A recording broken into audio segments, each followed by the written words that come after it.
meow meows. Add astro.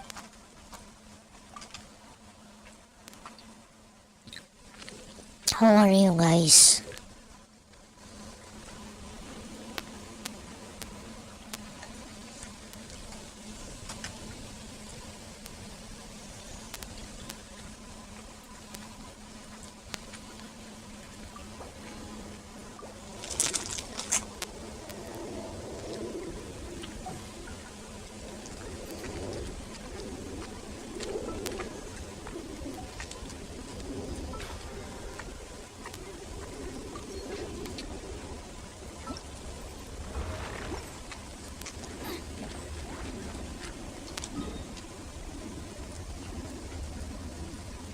I wonder what to get today.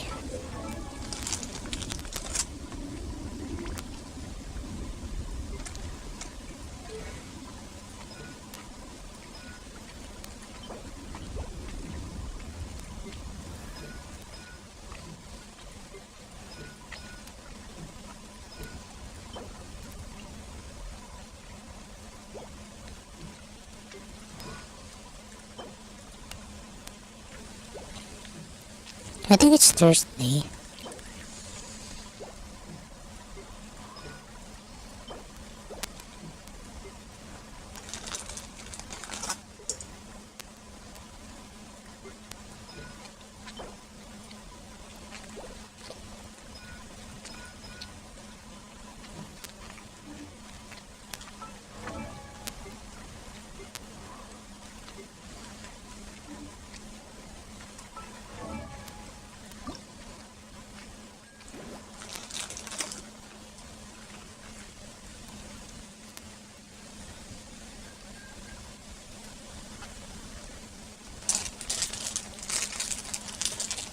Hold on, let me put the live chat on.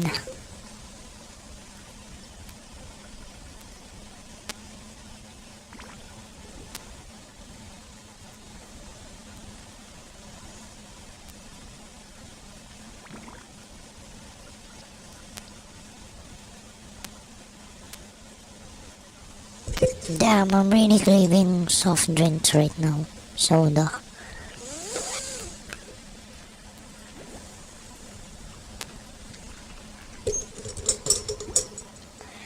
Meow meow meow meow meow meow meow meow.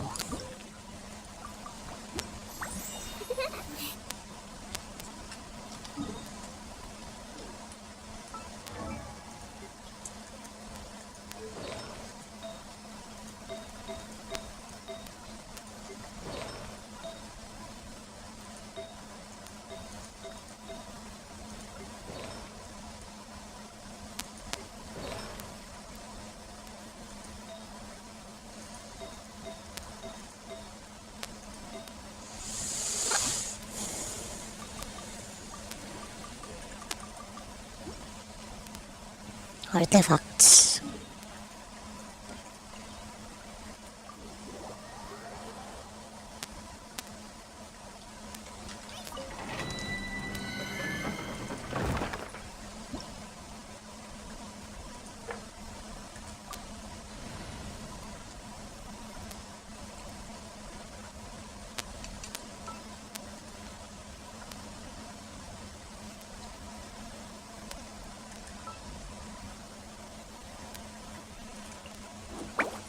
Oh, anyone need a health checkup? Time to get down to business.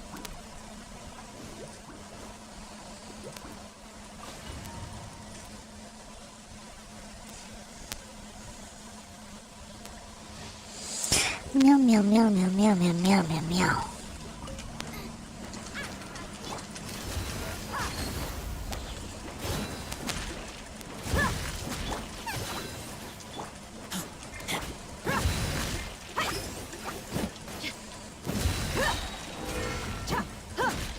Meow meow meow meow meow meow meow meow.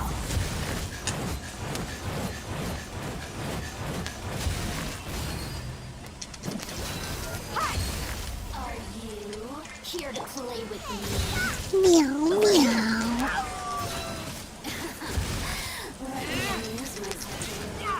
Over here. Over here.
pretend we're falling on the red.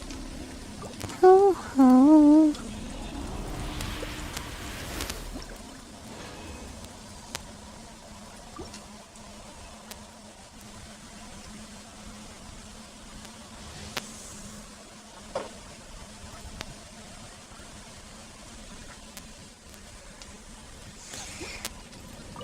Excuse me. Get them! Gloves off! This is perfect because they're made out of electro. Nice and spicy! I swear, it's for medical research!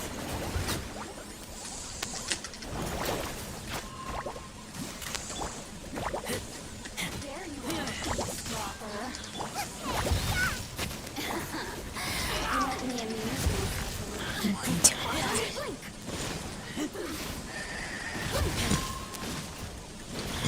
over here! Get back!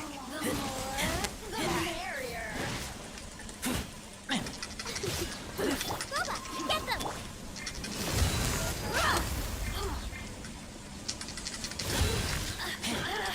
Let's see! Let me amuse myself a little. Oh, now you've got me worked up.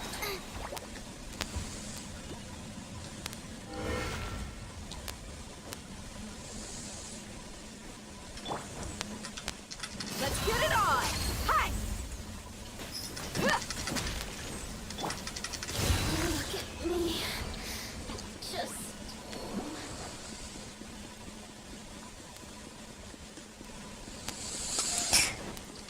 Meow, meow, meow, meow, meow, meow, meow, meow, meow.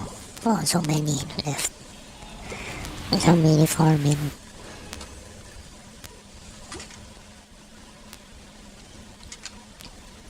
I don't know what to talk about today here.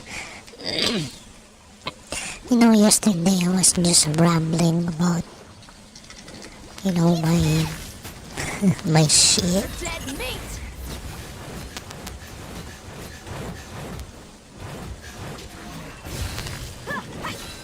Are you here to play with me? The more... Calm down! Don't be nervous! Just relax! Over here! Let me amuse myself a little.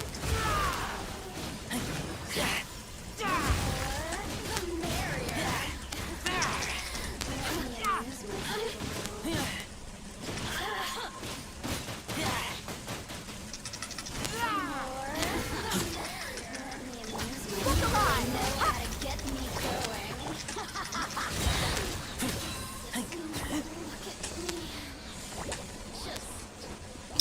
Meow, meow, meow.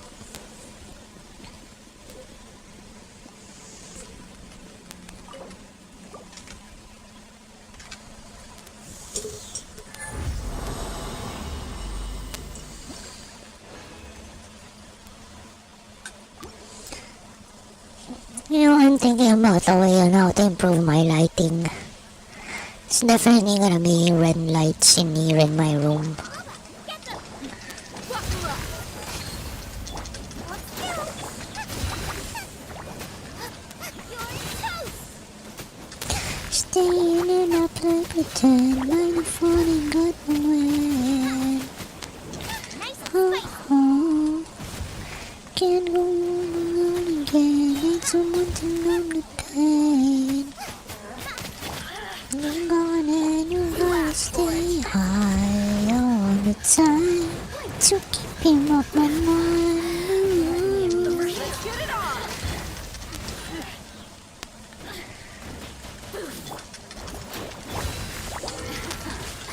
Let me amuse myself a little. Get back! The more, the merrier. Look at me.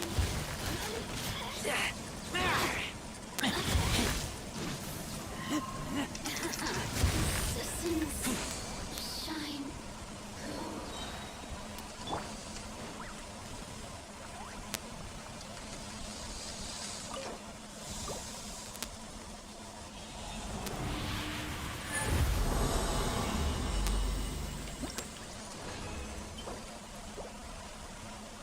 And one more left. Can go alone again. Need someone to know the pain. Let's see. I swear, it's for medical research.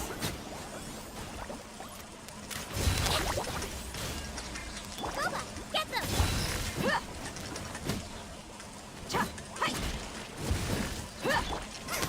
Race you! Calm down! Look alive! Out of the frying pan, into the fire! There you are, eavesdropper. The merrier. Over here! Over here!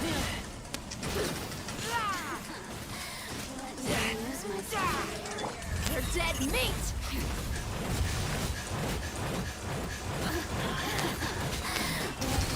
Let's get it on!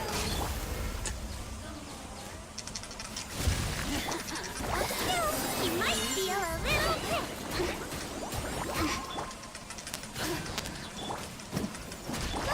Get them! The merrier. Oh, now you've got look alive! The world will burn. Just kidding.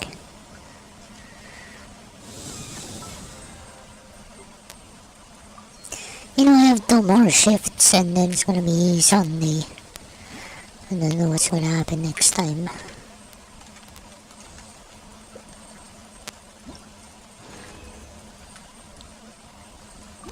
And then I have a very big problem. I'm gonna be out of work. I'm gonna be out of work after March or even earlier.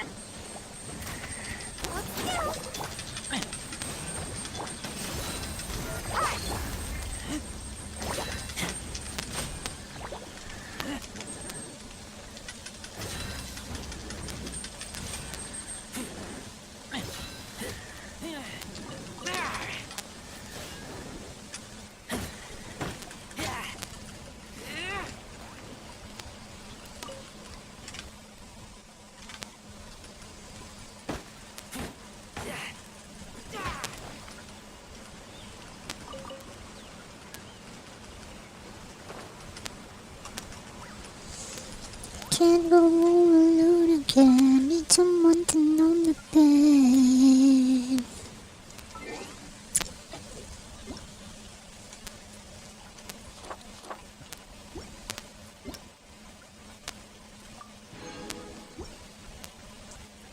Yeah, I know that. Yeah, I don't know why I really, I really love romantic songs, even though I'm not the romantic type, you know. But it's because I'm the daydreaming type. Although I don't really daydream. Just the feeling of yearning while I'm so freaking... Yeah. Can't go alone again. Need someone to know the pain. Meow meow meow.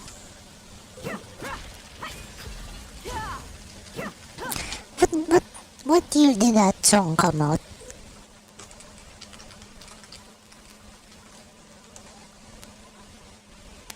11 years ago.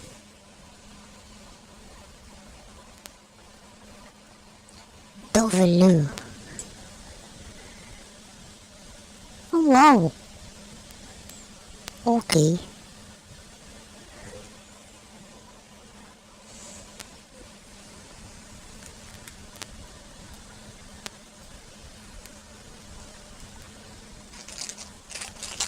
I regret eating so much gummy candy right now, just now.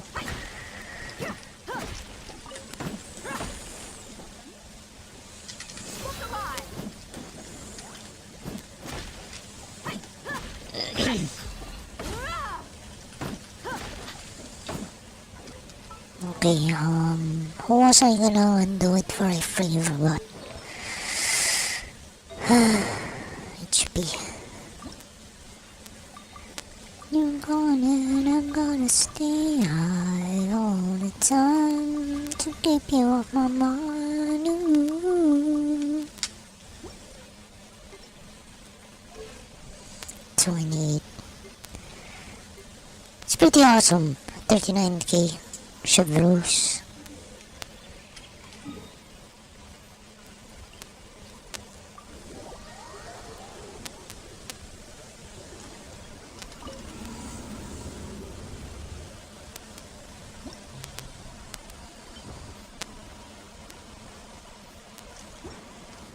I guess that's it for Genshin.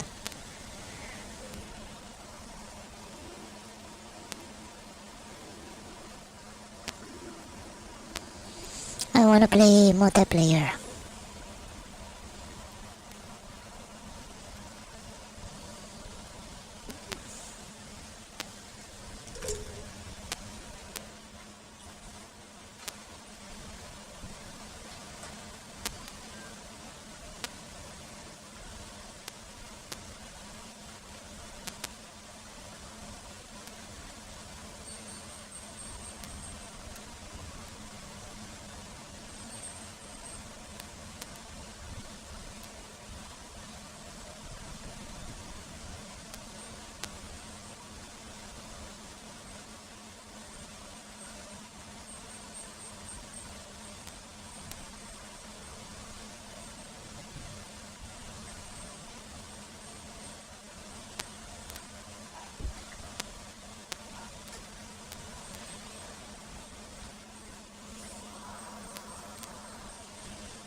Fates. It reveals the secrets of the past, the present, and what may come to be. Most would think me fortunate to own such a book, but I can only use it in service to others. That is my curse. It wakes, tormenting me once more, feeding on the mysteries of this world, unraveling them into opportunity. But opportunity for whom?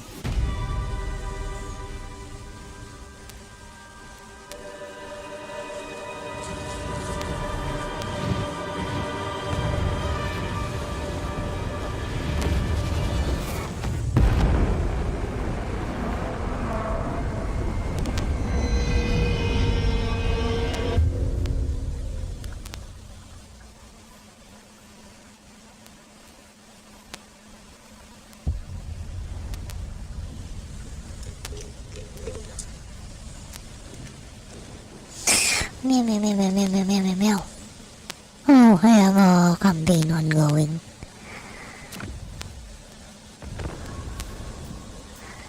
There hasn't been any updates yet, so it's good. You know, I think I have a bunch of freaking wizards with Balthasar.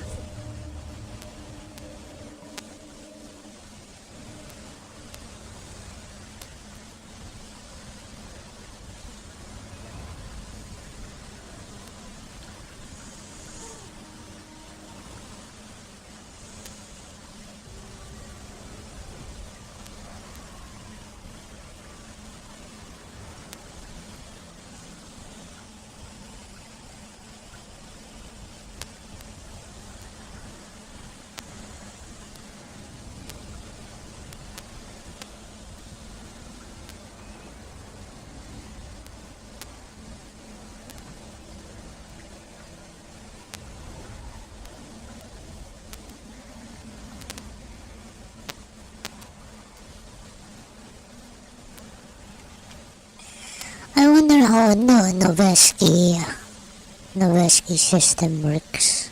Like how does it mount to the barrel nut?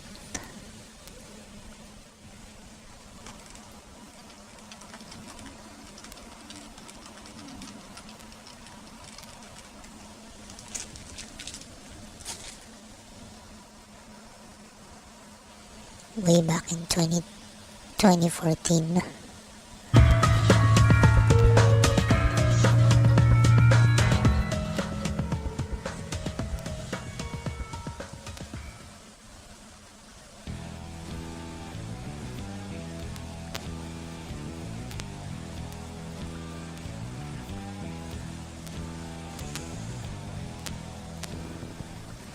Hey guys, this is Mac again. Today, a quick video with you on installation of the Noveski NSR key mod rail. This is one of the new lightweight key mod modular rails that's on the market nowadays. Noveski was actually one of the first companies to come out with a key mod rail. I'm incredibly impressed with this rail about how strong, rigid it is, and lightweight. This is a 13-inch rail. It only weighs, with barrel nut, 11 ounces. So today we're going to be installing it on our upper receiver here with an 18-inch barrel. This is a rifle that I shoot in 3-gun, and I've sent this actually to ADCO to have it contoured underneath the handguard for some weight savings. So here's a quick plug for Steve at ADCO. They do really great work if you're interested in having anything done to your rifle or your barrel. So let's get started. This should be a fairly easy and straightforward install. However, because it is a little bit complicated, I wanted to go through this video today with you on proper installation and the steps that you need to do to get the NSR rail put on your AR-15. Now I've gone ahead and put my barrel into my upper receiver here. This is a Viltor MUR-A1A upper receiver, and this is a Rainier 18-inch stainless steel barrel with rifle length gas. Now this is the barrel nut that you're going to be installing with the NSR rail. Now, a couple of things you need to know about this barrel nut.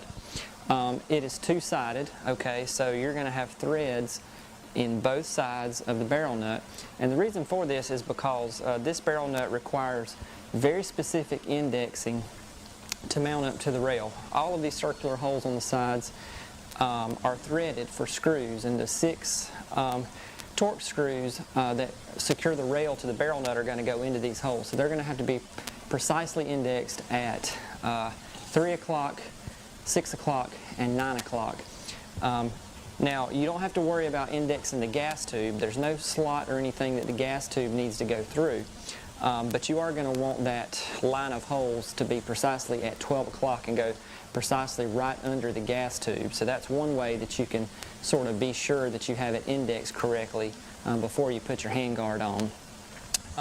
The other thing is that you'll notice there's nothing here. This is completely round on these two sides, so there's nothing there that you can use to torque down. I think that the Midwest Industries is still lighter. What you're going to use is a very specific tool. This is the one that Noveski sells. This is called a crowfoot wrench, and as you can see, it says NSR 1 1/16, and use this wrench to torque down the barrel nut just like that. There's 4-sided sort of square structure here right in the middle of the barrel nut that this crowfoot wrench goes around. Now you can use other things. I did a lot of research on this before I actually bought this from Noveski because these are out of stock quite often. They're really sought after, so you may be unlucky and can't actually get this from Noveski. Some other things that you can use, there are other 1 1/16 crowfoot wrenches that you can get pretty cheaply, but a lot of people on the internet say that those don't fit correctly and that you may have to actually grind down some of the metal on the inside to get it to fit this barrel nut properly. The other thing I've seen people use are 27mm wrenches that you can get from Lowe's or Home Depot. So those are just some other options in case you can't actually get a hold of this Noveski crowfoot wrench. So how do you decide which side of the threads to use? So you just kind of need to do a test fit, and that's what I've gone on and done here just before, is I test fitted and I concluded that this is going to be the side that I need to use. The threading is slightly different to allow people, you know, with a wide variety of upper receiver threadings to get, you know, a precise fit with these holes. So this is the side that I'm going to be using. I'm going to go ahead, and I've actually already greased up the threads. They do recommend that you pretty significantly lubricate the threads both on the barrel nut and the upper receiver prior to starting torquing it down. And given that I've just actually sort of temporarily installed this and saw how difficult it was, I will highly recommend that you use a torque wrench with specific torquing values here to install this, because there's a very, very tight tolerance on this barrel nut, at least with my upper receiver, so it took a fair amount of work to get it on. You know, there was nothing that felt abnormal or like I was going to mess up any threads anywhere, but it took quite a bit of elbow grease to get this on. So I'm going to go ahead and torque this down, and as soon as I'm done torquing it down, we'll come back and I'll show you what we got. Now I've got my barrel nut torqued down, and it took about 45 to 50 foot-pounds for me to get this indexed correctly. There you can see my gas tube hole, and the line of holes right directly in front of that are indexed properly right at 12 o'clock. You know, looking at the barrel nut, I'm losing interest. So I think it's too heavy. On 3 different sides, securing the barrel nut because it's very accessible right here at the end of the rail. There you can see how the NSR mates up with the barrel nut. You can actually see the barrel nut inside there, the gas tube going right through into the upper receiver, and the torque screws, which are on 3 different sides, securing the barrel nut and the rail. This is a completely bomb-proof design. I'm very impressed with how secure it locks up, and as you can see, the upper rail of the handguard meets up just perfectly with the flat top of the upper receiver as well. And last thing we have to do here is go back and put our muzzle device back on. So that'll be our Battle Comp 1.0. Always go with a brand new crush washer whenever you're taking your muzzle device on and off. I just have a bag there. I just buy them in bulk because I do a fair amount of trading out of muzzle devices on different rifles. So just go with a brand new crush washer. Muzzle device installation on barrels is pretty straightforward. You just hand tighten it right down, and then depending on what type of muzzle device you have, just index it however it needs to be indexed. And Battle Comp's indexed with the logo down at 6 o'clock. So I'll just get this tightened down and then we'll be completely done. So that is the simple installation of the Noveske NSR rail. This is the 13.5. Takes literally less than probably 20 to 30 minutes. You do need the right tool, so remember the 1 1/16 crowfoot wrench. Hold on, I'm gonna find my phone.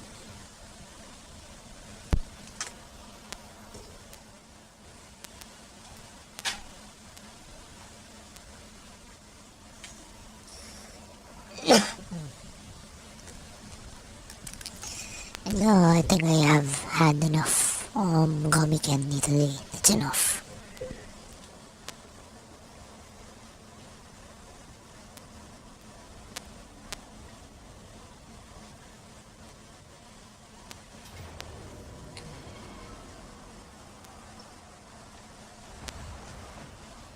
What the frick?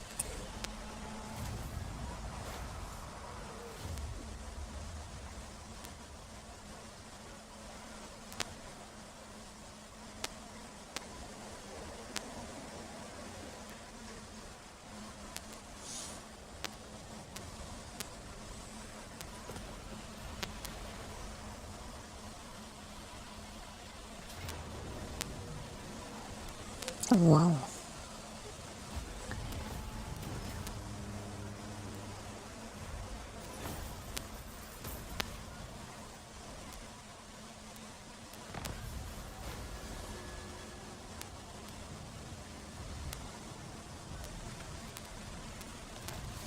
I am ready. Are you? Too wanton, even for I.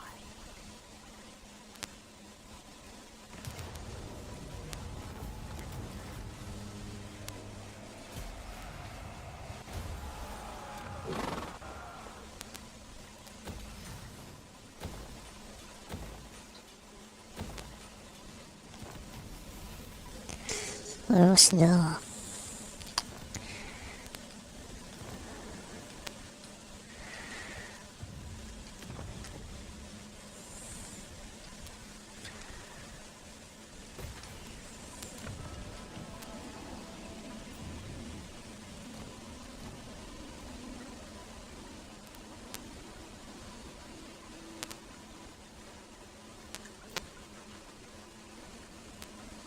passive ability?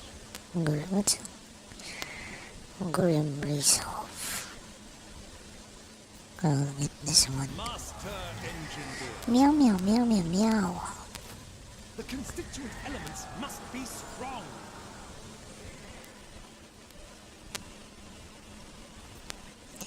These guys are long range, but only 30 of them. 145. Oh, it's very long range, but there's too few of them. 32. No, 35.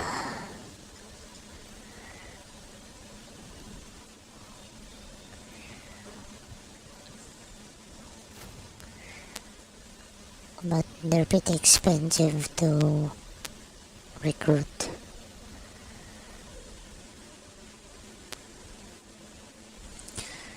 $26, $20.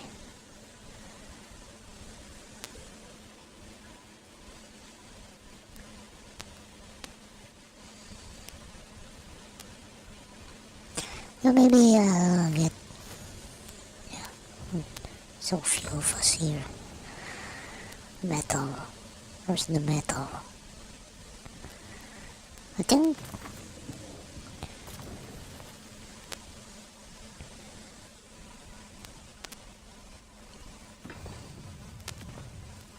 You need fire? Ready to burn them. That is fortuitous.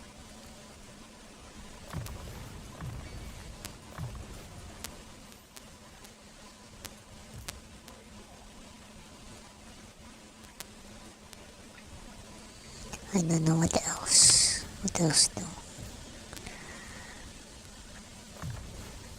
It's pretty quiet today. No one's here. Hope you're all alright.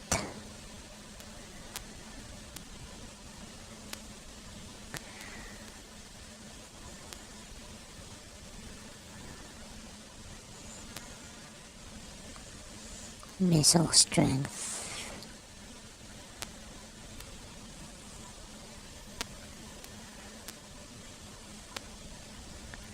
10%.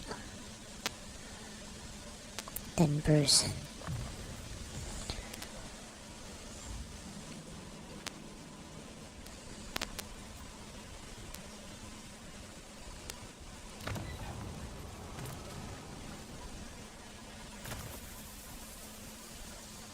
Gray Celestial Amethyst.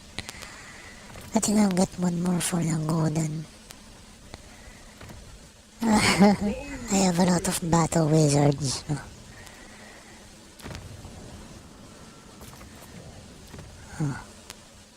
Jade Wizard.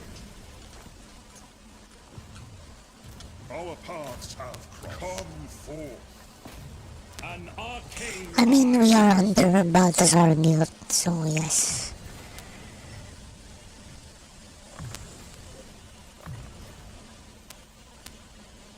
Wizard. Pretty obvious that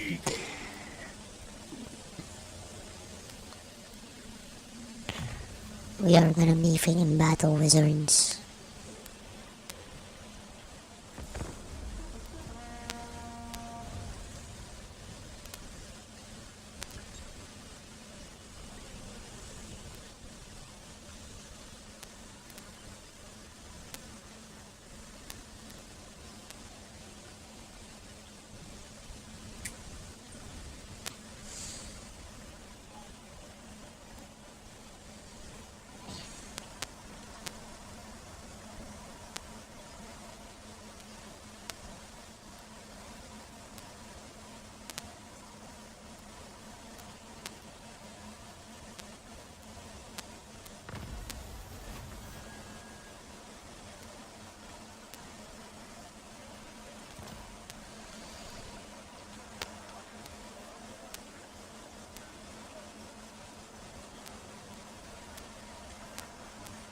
Master engineer. Mochi.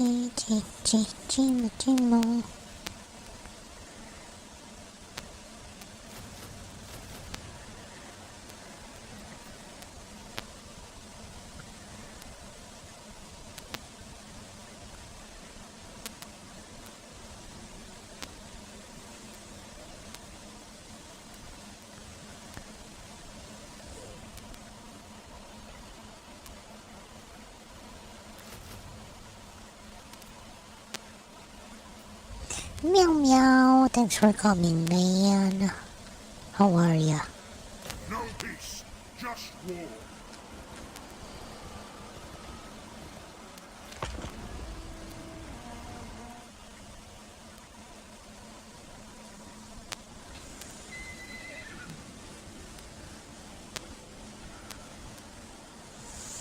How are ya, man?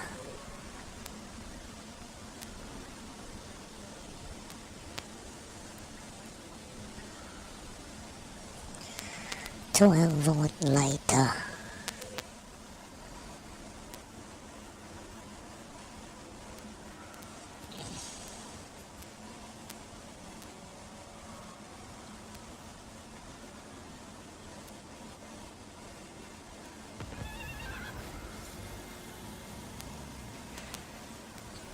You know, I never checked out the solar store near our home. I am the supreme pick. I've never checked them out, like ever. I wonder what their prices are. You cannot quench our lusts. Moving off. Yes. Meow meow meow meow meow. Waste my potential. You know, I did well at work today. You know, I really heard some people like they were very happy with my service.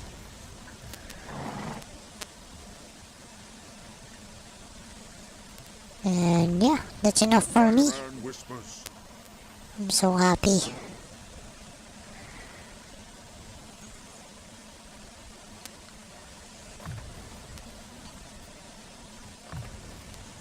So? Flaming sword of ruin.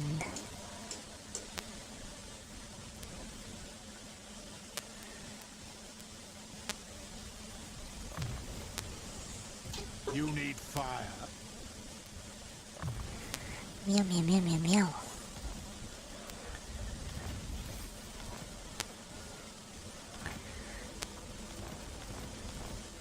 I choose only the best. Oh, we have a lot of gunnery units. No, not gunnery. Handgun units. 145 range, 260.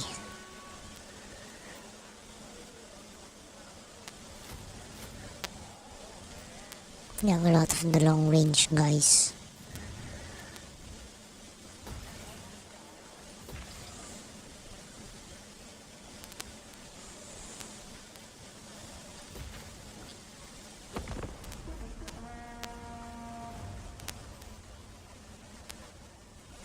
Meow meow meow meow meow.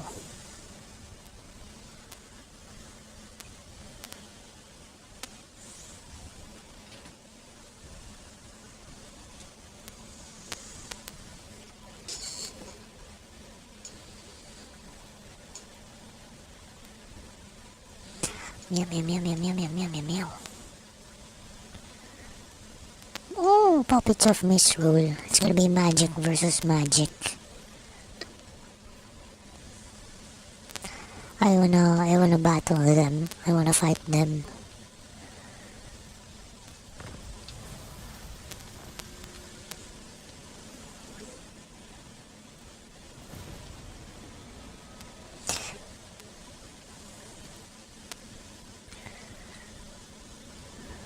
I wanna do it. I wanna fight vampires. Yes, I hate vampires.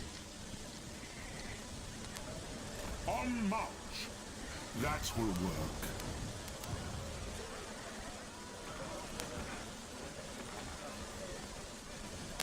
Where was that?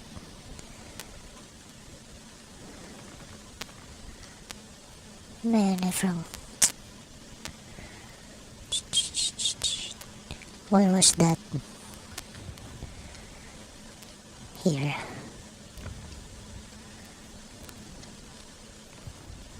Come on, where is it? None.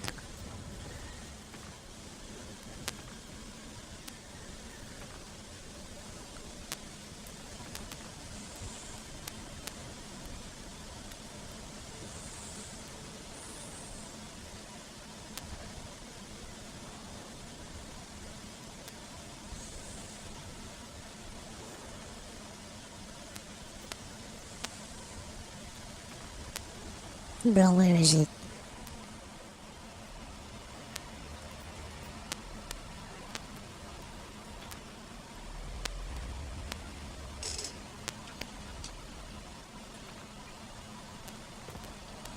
Man, I didn't quite. Okay, let me see what it was. I wanna do it.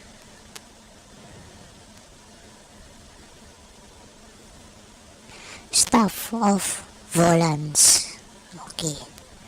Staff of Volans. I am in ascent. Okay, let's do it.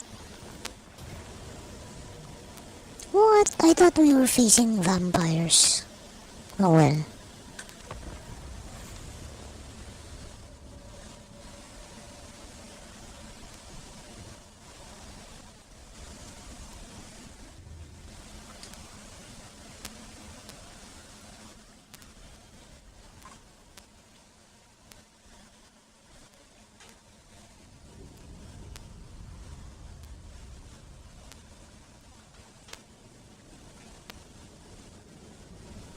You know, it's been pretty sunny.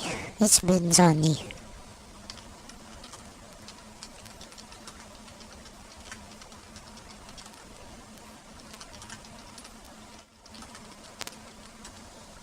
Very good.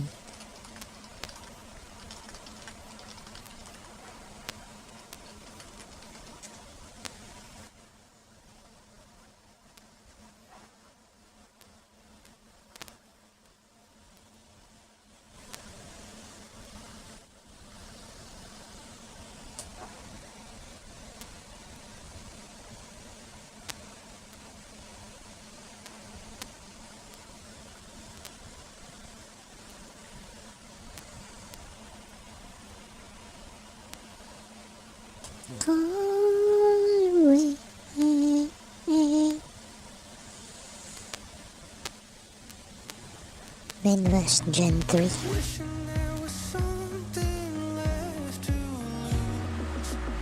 Today on Learning Firearms, we show you how to install one of these so it can be just like this.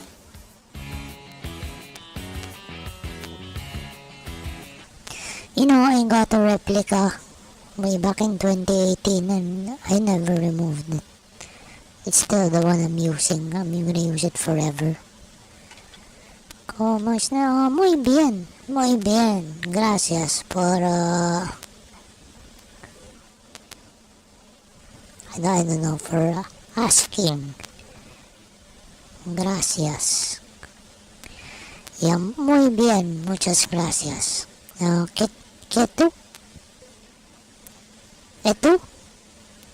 Is rightfully mine, then he is very much mistaken. I will be Me llamo Nik. patriarch. I will wield the staff of Volans. The wind of Shaman will rise and blast any who get in my way. Now is the time for the Gold Order, and I will brook no... Hailstorm rocket battery! Where can we set up? I wonder where the enemy will be coming from. I hope it's not from all sides. Spearmen! And let's stagger, Spearmen! alternating. endures. Swordsman! I don't have, I don't have ranged infantry here. Our weapons are yours. No, estoy bien. Ready! I'm good. Thank you. For the Empire! Gracias. Ulrich's wrath on Yeah.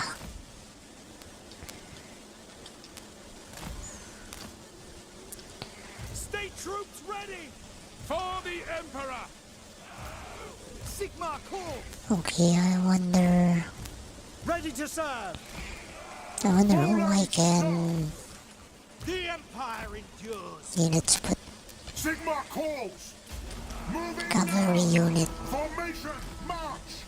Take position! Sigmar calls!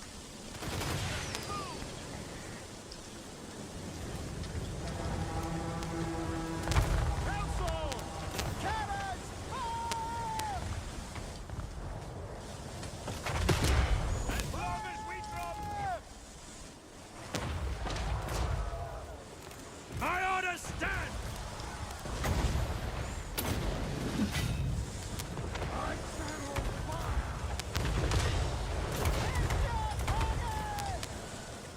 To battle! At speed! Take the ground! Crew together!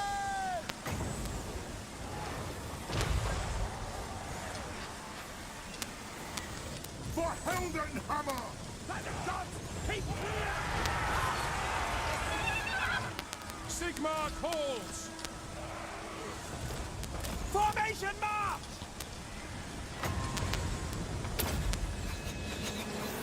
Haste gold magic!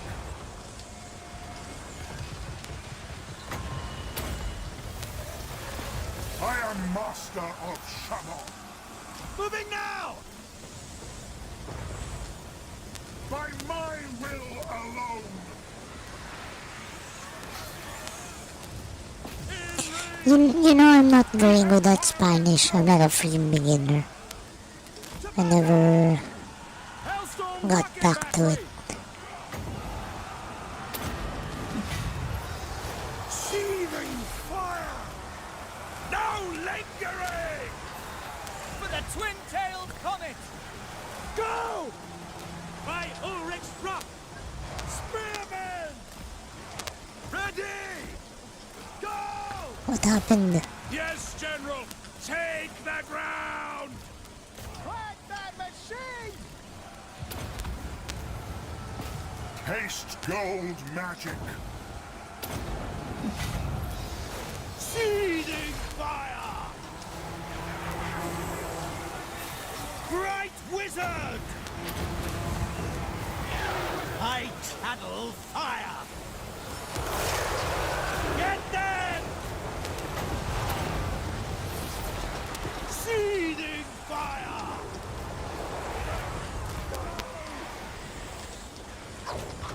No lingering! At speed! Yes, General! At speed! Taking position! Balthazar killed! War! Take the ground! Affirmative! By Ulrich's rock! Prepare for combat! Ready to serve! Quickly! Captain of the Empire! Frick. By Gal Maraz! I forgot I had a healer. Power of light! I'm so irresponsible. Ready for war! With haste! Formation! March! To battle! I speak, you act! On my command!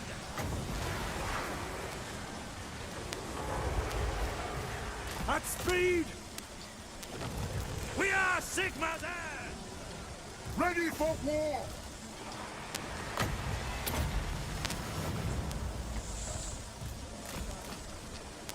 Moving now! Hammers ready! Your orders? Hammer's ready. Mark! By your command! No lingering! At speed! Summon fire! To battle! War! They'll never move again. The winds blow hot. Guys, my stream yesterday got blocked because of the SpongeBob. You know, my leg. Quick march! My leg. Fight men! We are Sigma's heirs! Ivorina, listen! We are Sigma's heirs. Fight them. Prepare for combat!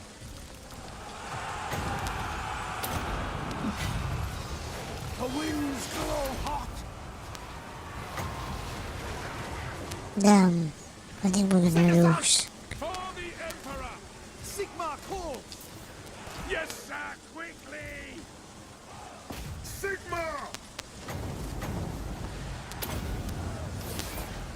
The winds blow hot! Ulrich's wrath on them. Ready GG. for war! The ground quakes! To battle! That's what happens when you don't have intel. Formation march! Wall of metal. Armor makes. Sigma calls! Taking position!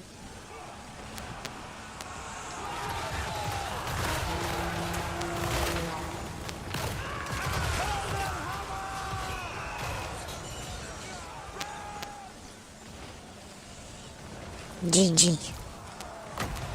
Withdraw! Garen, rise!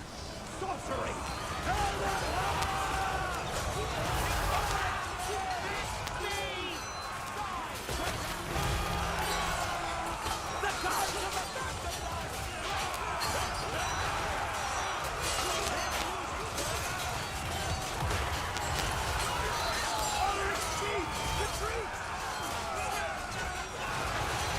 Bow before me!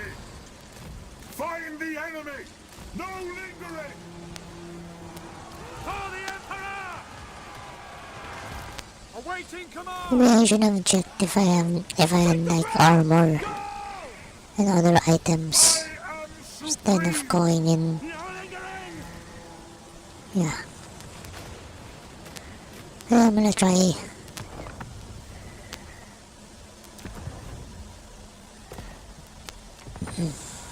If I get the chance to for a rematch. Yeah, rematch.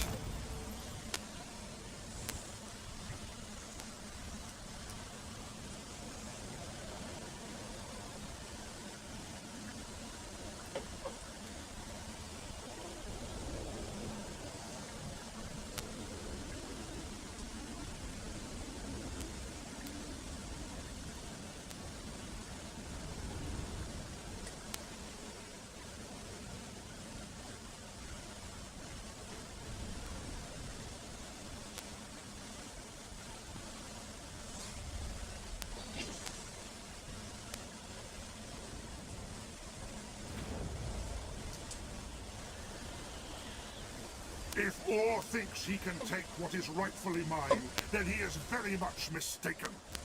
I will be Supreme Patriarch. I will wield the Staff of Bolans. The wind of Shamon will rise and blast any who get in my way. Now is the time for the Gold Order, and I will brook no interference. Any who get in my way will see their armor run into lead goblets, their blades melt, and their bones turn to gold. And it's pretty hard that we don't have freaking Spearmen! ranged infantry. I really need them. Ready! Spearmen! Swordsmen!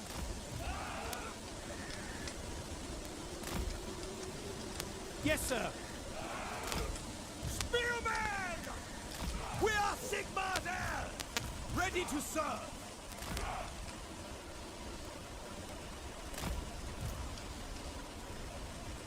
No, I think it doesn't matter where the Outriders are facing. They can freaking fire. Soldiers of the Empire! But I'm not sure. I'm not so sure. Can never be so. The ground Can never be waits. too sure. And then I want.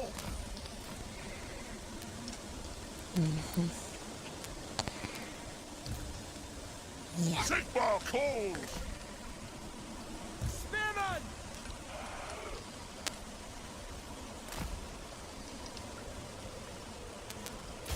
We await your orders! Formation march! Men of the Empire, I am no warrior priest blessed with the gift of making grand speeches. For the good of the Empire, fight! Bring me victory!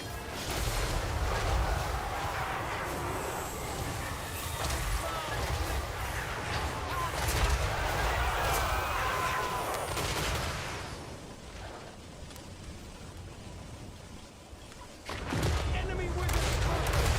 Look out! Spellcaster! Bow before me! For the Emperor! Spearmen!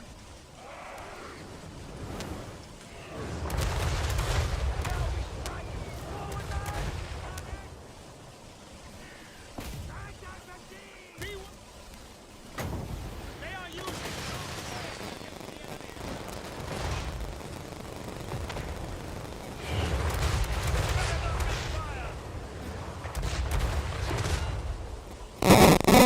What the frick?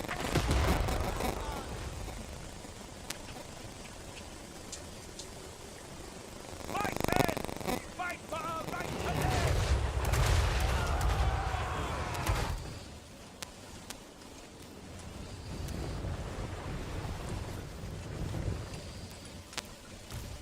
Standing by! My Gavilan!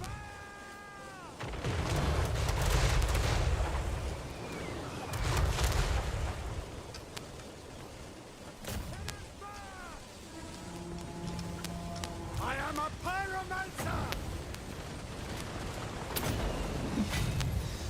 Seething fire!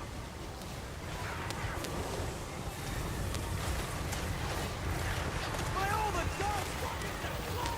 Bring weapons to bear! Cavalry ready!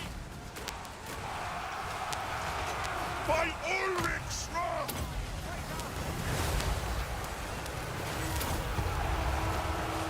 Gairen, rise! General!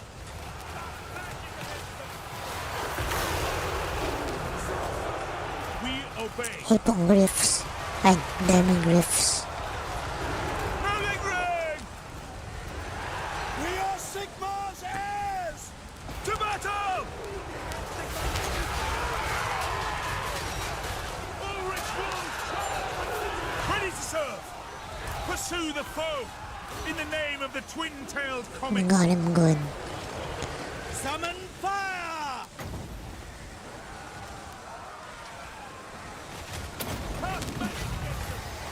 I channel fire! That's me! Oh man, double sandwich. Yes, sir, quickly! Moving now! Hammer and anvil. Position! By Ulrich's wrath!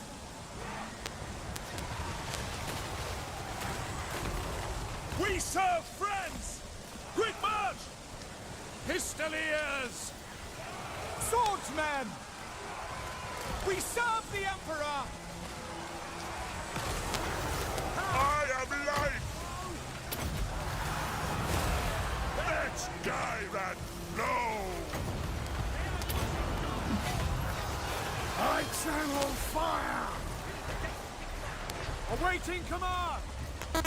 Take the ground! Balthazar Gelt! Send us out! Sigma guides us. We serve the Emperor. Now we strike! Forward, man! I'll burn them!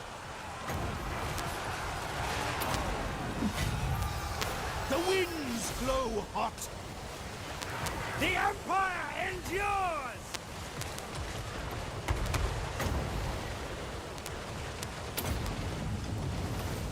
Seething fire! Seething fire! I am supreme! By Gol Maraz!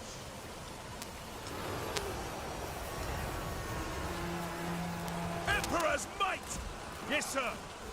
To battle! Yeah, we can get them while they run. Sigma calls! Quick march! Our steeds are restless!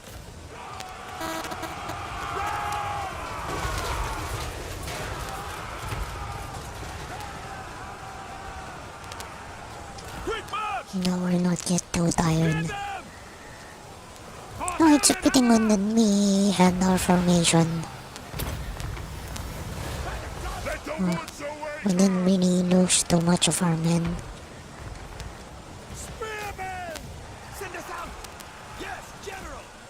Moving now! It's time to break out of the Ready for turtle. war! Spearmen! Prepare for combat! The ground quakes!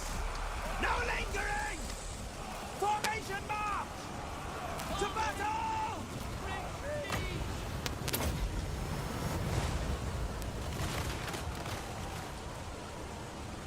Sigma calls! Moving now! For the Warhammer! Ready! Go! Your orders! At speed! Quickly! For the Warhammer! Our steeds are restless! Taking position! Gain order! Poland staff! We serve France! What the frick? Hold on guys, I'm gonna fix that.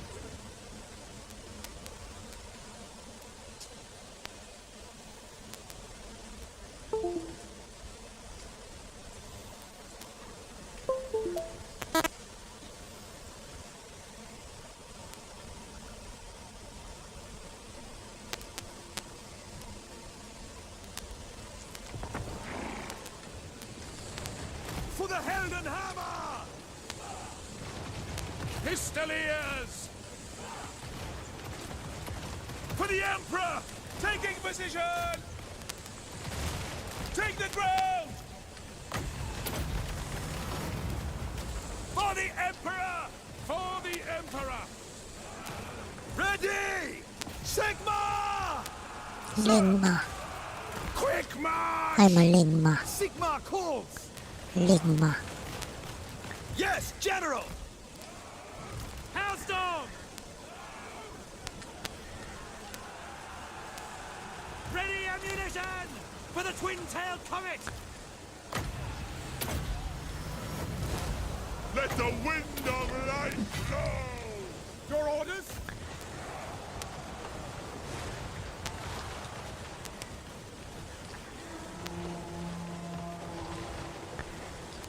Go! Take the ground! Hailstorm rocket battery! Come on. The Empire! Channeling Gaia! Formation, march! Now!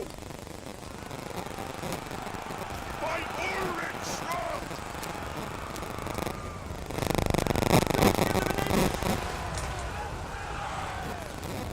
By Gol Maraz!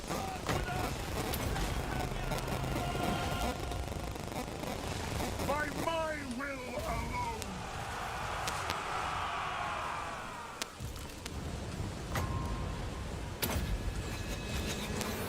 Taste gold magic. Ready! Shaman! Moving now! Sigma guides us! To battle! Cast magic against them! Oh, that was good. We are Sigma's heirs! For the Emperor! Lord of metal! At speed! By Gal Miraz!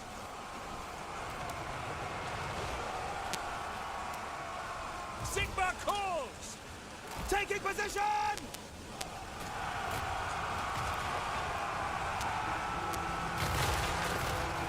Sigma calls!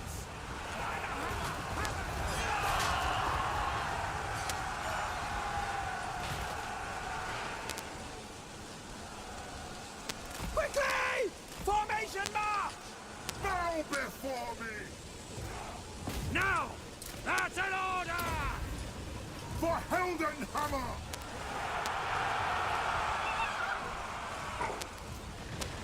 At speed! We serve the Emperor! I am supreme! Lol, Kill everything! why didn't they run? I'm gonna get wiped out. The Empire endures! Prepare for combat! Tyrant calls! See, I freaking love healers. Ready! We obey! Very well! For the Emperor! Ah! What? Let's get into the forest. Moving now! What the frick? We almost wiped out. Ready? Yes, General! Prepare for combat! For the Emperor! Quick march!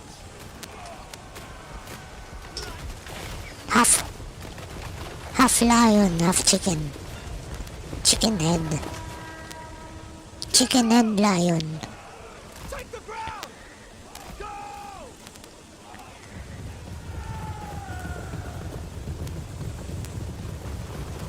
The gods have abandoned us! Fire! Fire! You're fired. Be sown with Just kidding. Oh, we got him good.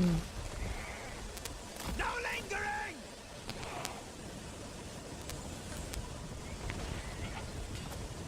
One of my units are out of ammunition. Formation march! Taking position! Fight them! Feel life flow!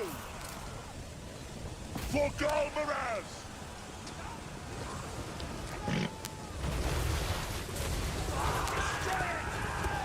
Run!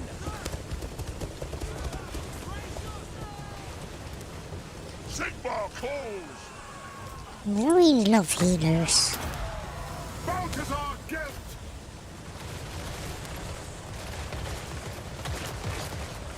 By Ulrich's wrath! Great swords! Sigma calls! Done. Steeds are restless! Spearmen! Your orders? Quickly! Missile infantry would really help. It is against Sigma's teaching! Ulrich's steeds retreat!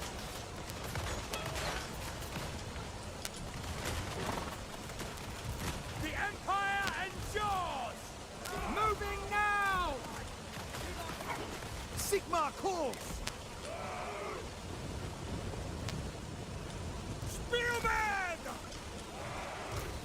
The Heldenhammer! They were also able to Jade Order! expend all their ammo.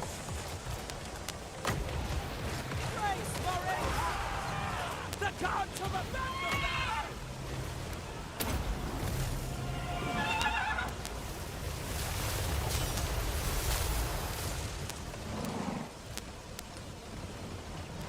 But yeah, I guess we're winning. Spearman! Ready! Take the ground!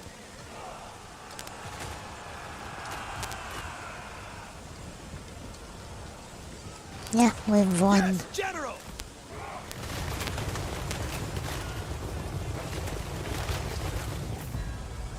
Nice.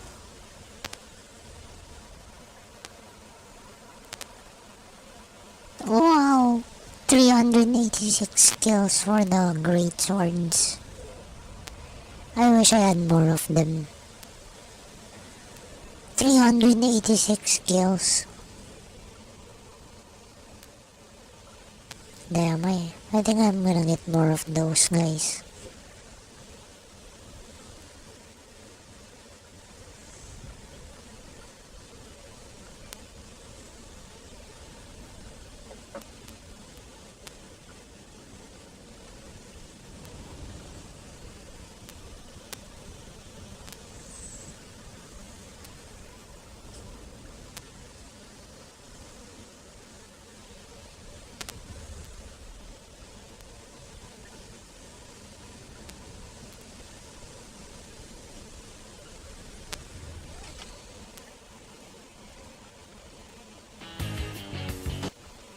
And some of the hardware is already installed, these two screws, as well as the torque plate, which is back here. Additionally, in the package, you will find I don't think mine came with a torque plate and this tool. a wrench. Last is this small bag, which comes with an M-LOK compatible Magpul rail and this green adhesive, and we'll show you how to use that once we get to the install. The last thing that you'll find in the package, if you're like most men, is the directions. Please take some time to read these. Sit down, grab your favorite beverage, and read them, and have them available as a reference for you. They are very informative, they're well thought out, easy to follow along, but these Oh, that's pretty good that he's having fun with that. You wouldn't have guessed. can save you a lot of hassle. You are going to need some tools to correctly install the handguard onto your AR. If you don't have these tools, make sure that you get the proper tools, or if you don't feel comfortable using the tools, make sure you seek the assistance of a qualified armorer or gunsmith. The first tool that you're going to need that you might not have if you're new to this, or if you don't build that many ARs, is a vise and some sort of upper receiver holding fixture or jig. The one we're using here is the Geisley reaction rod, and it works great for doing installs like this, installing rail pieces because you can rotate it. It just is an awesome tool. So I really recommend this, but it's not cheap. But if you're building a lot of ARs or working on a lot of ARs, it's worth its weight in gold. It's just awesome. Basic vise, nothing special there. Starting with the tools, you will need the wrench that Midwest Industries provides. This fits their barrel nut, and then it has a 1/2-inch square drive socket for your torque wrench or ratchet handle. Speaking of torque wrenches, you will need a foot-pound torque wrench. What I find handy to do my initial work, especially if I have to season new threads, is just a 1/2-inch, either a breaker bar or ratchet handle, just something that I can go back and forth with without having to worry about damaging my torque wrench. Speaking of torque wrenches, you will also need an inch-pound torque driver. The torque value needed for the screw hardware is a 55 inch-pound, so make sure it covers that range. And then to go with that, you will need the appropriate bits. The bit size for the hardware on the rail is 5/32, and then you'll also need any other bits for the fasteners on any accessories that you may be installing. You'll also need tools to remove and install your gas block. Now for me, that's going to be a hammer, a punch that can punch out that taper pin or put in the taper pin. A small little bench block like this from Brownells really helps do the job to hold everything while I'm securing that gas block back in place.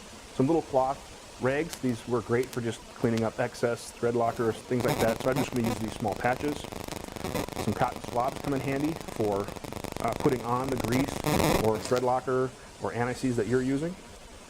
And then last, you'll also need some degreasing agent. I use denatured alcohol, but you could use acetone, alcohol, or other like chemicals to remove any old grease or lubricants that might be on the threads or assembly of your AR. We'll show you where to do that as we get to the install.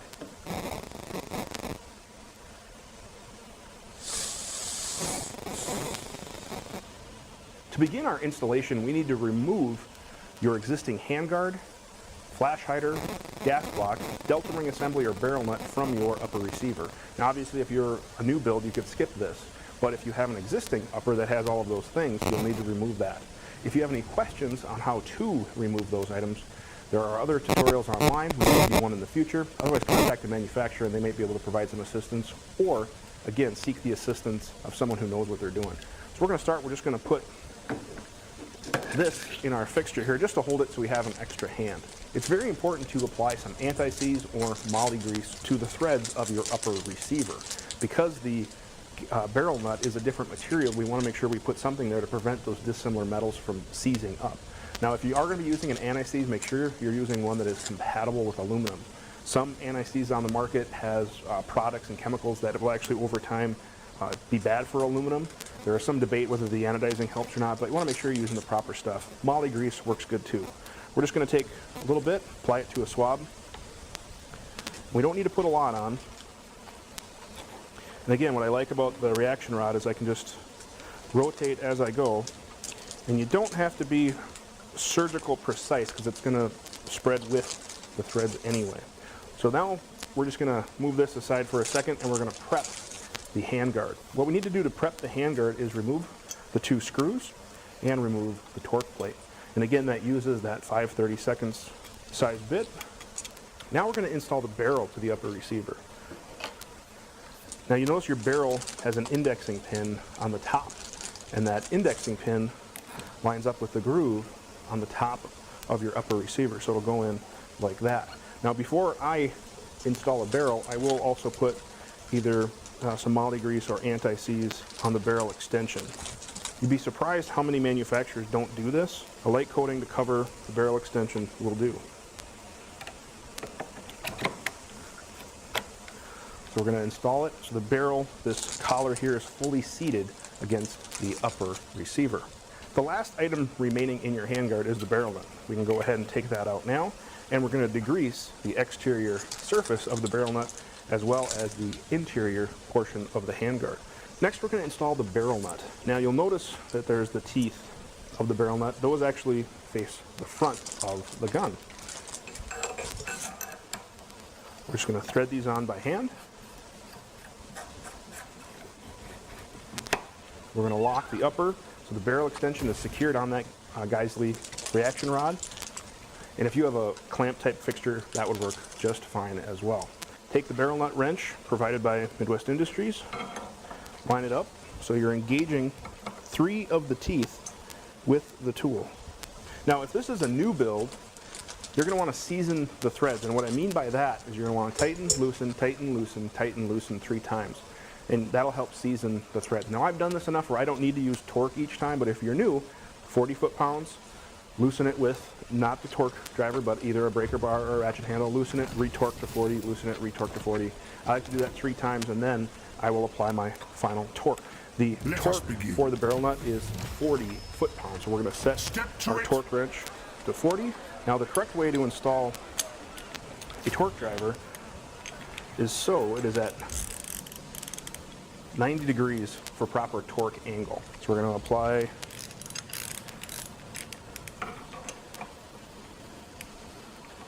40 foot-pounds of torque, and when we have that,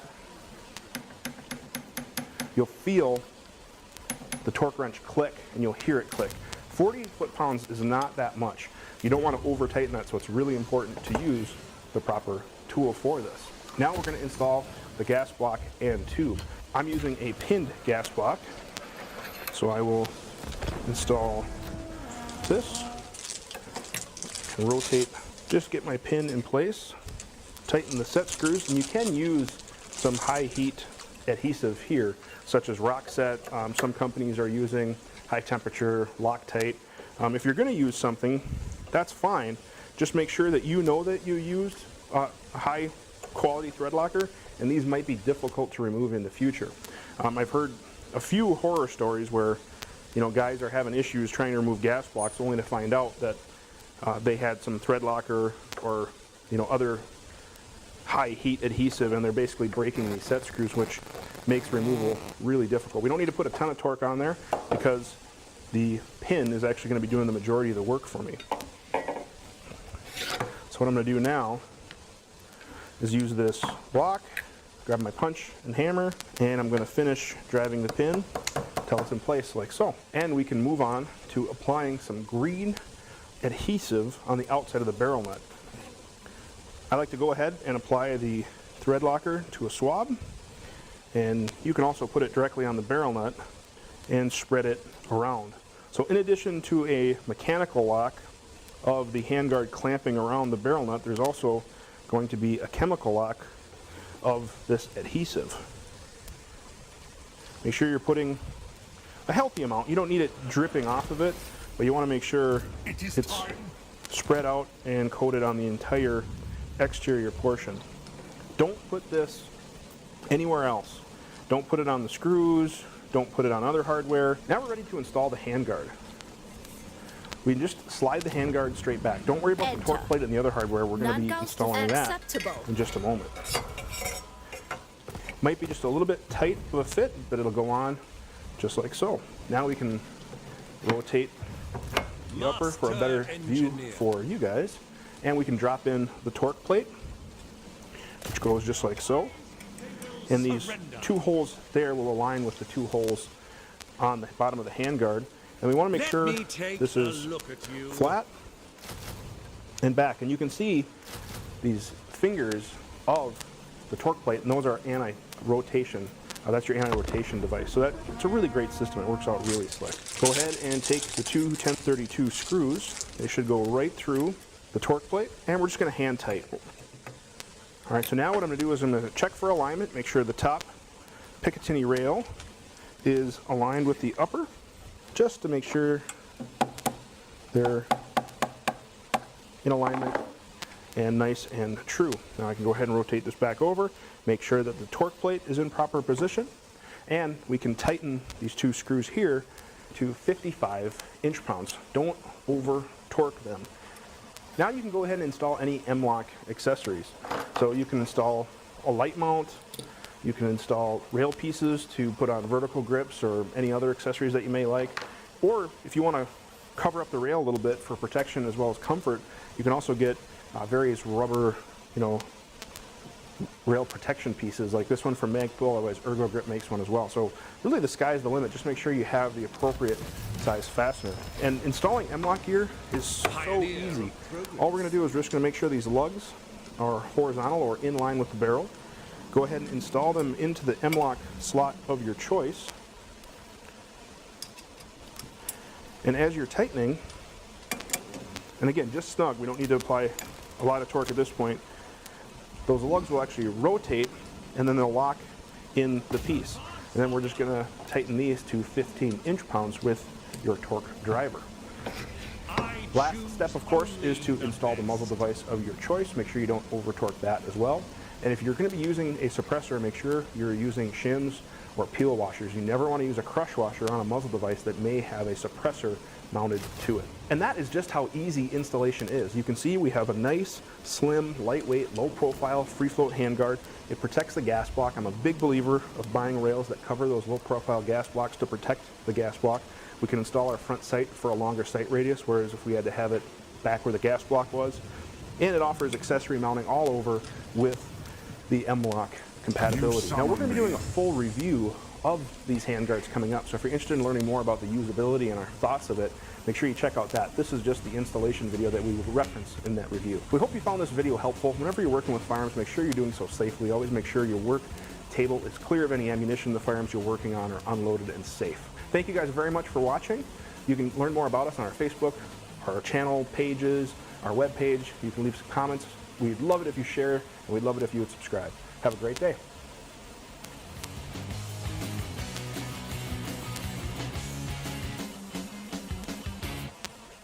Anong Lucky Me Easy Pancit Canton recipe mo? Easy peasy! May mayo, ikaw. May peanut butter at oyster sauce, ikaw. Wow! Sarap this! Ikaw, anong easy peasy recipe mo?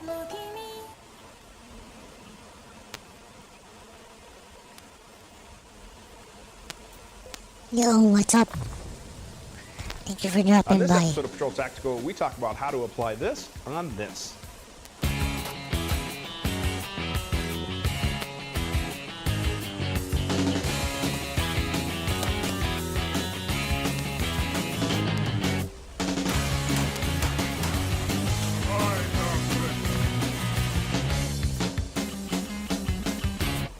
Hey guys, How this is should Dave we with Patrol proceed? Tactical. In this episode, we're talking about the proper lubrication for your modern sporting rifle, AR-15 platform rifle, Jade Magic M4, is or yours to whatever command. name you want to call it. Because in reality, they all lubricate pretty much the same way, both direct impingement and piston. And we're going to talk about how to lube both of them. Before we do that, we want to make sure we're following all good firearm safety rules, which number one is make sure your workspace is clear of all ammunition and magazines, and it's obvious neither of these rifles have a magazine. We're going to perform Ready to our burn safety them. check, which is lock the bolt back to the rear, check the magazine well, the loading area and chamber, look, I look, serve look, no make sure there's no master. ammunition in there, look away and do it again, look, look, look. We're going to repeat that for our other rifle. Look, look, look, Yes, look away, General. look, look, look. Now we have verified our work surface I is safe and serve clear, no as well as our firearms. Meow, meow, So we're meow, going to meow, field meow. strip these, and we'll be right back. If you have any questions on how to field strip a modern Ready sporting to rifle, make burn sure them. you check out our other video. The link will be in the description below. Now we have our rifle field stripped into the major components, which is the upper receiver assembly, lower receiver assembly, bolt carrier group, and charging handle. Now to lubricate it, we really don't need to take it down any further than this. So the upper receiver, we don't need to apply any lubrication to on a DI gun. On a piston gun, I'll show you where, but I'm just going to set this aside for now. The lower receiver group is really simple. What I'm going to do, just so you guys can see better at home, is I'll put the gun on fire, hold the hammer, press the trigger, and slowly release that. But inside, you can see the hammer spring coils and the trigger spring coils. Now, those are kind of a landmark or a reference point, because right near those coils is a pin that runs this way and this way. You can see the edge of those pins right here and here. So what we're going to do is we're going to apply a drop of oil on the outside of those coil springs so it gets to the pin and it lubricates the pivot point. So we're going to apply a drop right here, right there, and right there. Additionally, in the lower receiver group, I like to lubricate the sear engagement surface so that the trigger and hammer, actually engage with. And that's going to make your trigger pull just a little bit nice and smoother than it would be if it was dry and gritty. That's kind of some of the complaint for the gritty. So to lubricate that, we're going to lubricate the surface right down there. And you can see actually the shiny point. And it's just going to take a small drop of oil there. So that's where we lubricate on the lower receiver. On the bolt carrier group, I'm actually going to use the paint marker so you guys can see exactly where we will lube. So you have these bearing surfaces here, here, here, and here, and we're going to lubricate those.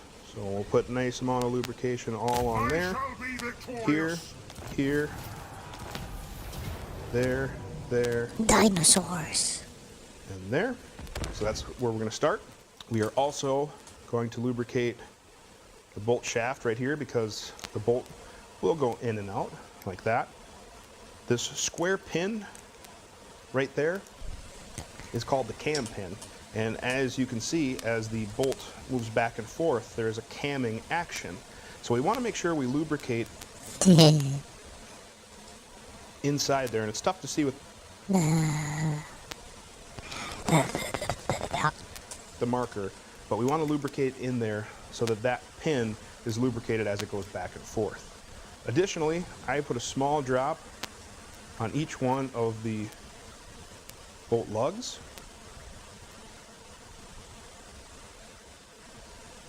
All the way around. And last, we're going to compress the bolt slightly. So in these exhaust ports right here, you can actually see the silver gas rings. And we're going to put a good sized drop inside each one of those ports right there. So that's where we lubricate on the bolt carrier group. The charging handle, I just lubricate all along these surfaces here. And as you get your charging handles, take them out after some use, you'll definitely see the wear, but just lubricate all over the exterior portion of that. Now there is one more spot that we would lubricate on a piston gun, and that's in the upper receiver, and I'll show you that in a second. But just so I can show you guys the differences with the carrier, we're going to lubricate the same. For piston guns, the pneumatic part in front, the gas block, the piston thingy. Spots as the DI carrier, except for on the piston carrier, you'll notice that there is no exhaust ports. And likewise, then inside there's no gas rings, so we don't have to worry about that. But we're still going to lubricate the bearing surfaces. We're still going to lubricate the cam pin area. We're still going to lubricate the bolt and the bolt lugs. The other area that you could lubricate on a piston carrier is the skis or surfaces right there. And that is in a part that will engage the receiver extension, so there can be a little bit of friction, so you can certainly add some lubrication there.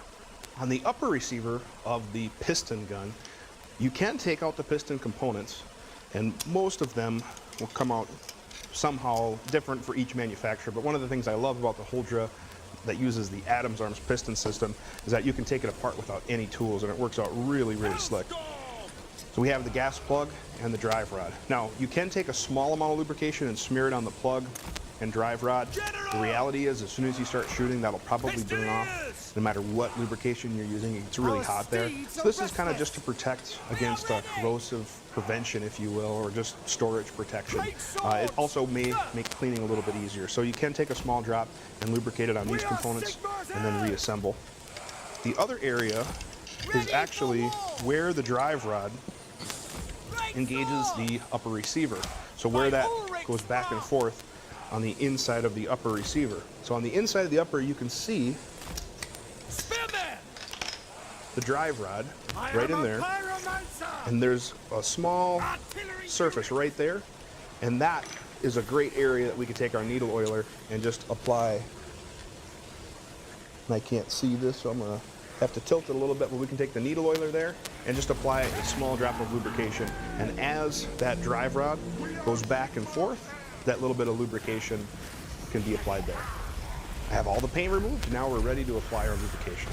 The lubrication we'll be using is Slip 2000's Extreme Weapons Lube. And this stuff works amazing in a variety of temperatures, from really cold to super hot. It is our lubrication of choice. If you're looking for a good lube, this stuff is awesome. And I like to apply it in a needle oiler because it allows me to get lubrication exactly where I want, especially like in the lower receiver group. It just works out really handy. I also have a quick tip on how to keep your needle oiler safe in your range bag. Make sure you check that out, and I'll put a description below. I start with the charging handle, and I'll just take a good healthy amount of lubrication and apply it to the top and to the sides. You can smear that around with your finger, and then we don't need to worry about the charging handle anymore, so we can put that back in our upper receiver and set that aside. Then I will apply lubrication to the bolt carrier group. And it doesn't really matter where you start, but I like to apply it to the bearing surfaces first. So I apply it, and I just kind of rotate around, get both sides. And if you're ever worried about lubrication, it's better to err on the side of a little extra and not enough. And there's another lubrication video out there done by Larry Vickers that he actually purposely overlubed the AR, and it still runs just fine. So if you're interested in that, make sure you check that out as well. Compress the bolt so you can see those gas rings, and I'll put a big drop in each one of those and let that kind of go in there. Make sure you get the cam pin engagement area and track, and again, lubricate right there. I extend the bolt out, lubricate the shaft of the bolt, and then a small drop on each one of the lugs, just like that. Once the carrier is properly lubricated, you can put the carrier, the upper receiver group, set that aside. Ready to lubricate the lower receiver. And I'm just going to put one drop on each side of those springs so I get the pivot pin. And if you're a little sloppy with where exactly you put that drop, that's okay. That oil will work down in there. The biggest thing is as these pivot, we want to make sure that gets lubrication. And then, it's kind of tough to see on camera, so we'll probably do a cutaway, is you'll see this shiny engagement surface on the hammer, where you'll see the hammer where that moves, where it engages the trigger, and a good drop right there. Yes, sir! Quickly! Just like that. That is all the lubrication it needs. Places we want to avoid lubrication is the buffer and spring. You don't need to lubricate there, especially if you store your rifle upright. All the lubrication and oil is eventually going to make it down, way there anyway, so you don't need to add lube to that to make mud, and it works better if it's just clean and dry. The other thing we want to talk about is grease.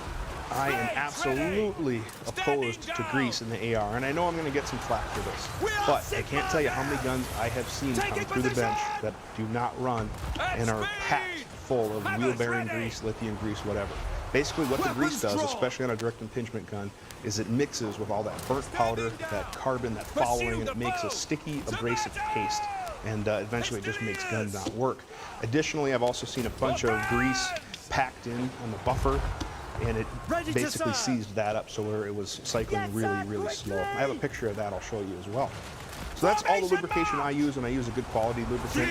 When you're done, you can go ahead, reassemble, Paste gold magic.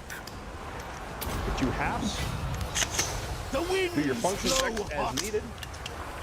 You're all set. That's how to properly lubricate the AR-15. And again, on a piston gun, the only areas we're going to put a little extra lube on is the drive rod where that comes through the upper receiver, and you can lubricate the piston components as well. But as we showed you, the carrier is pretty much the same, and we're going to lube those same spots. If you have any questions, comments, we would love to interact and hear from you. If you have any video requests, please leave it in the comment section below or like us on Facebook. If you've liked what you've seen, please like, share, and subscribe, and check out the rest of the channel. We have quick tips, we have episodes, we have all sorts of stuff going on that is helpful to the firearms community. Thank you very much for watching. Whenever you shoot, make sure you shoot safe, and have a great day.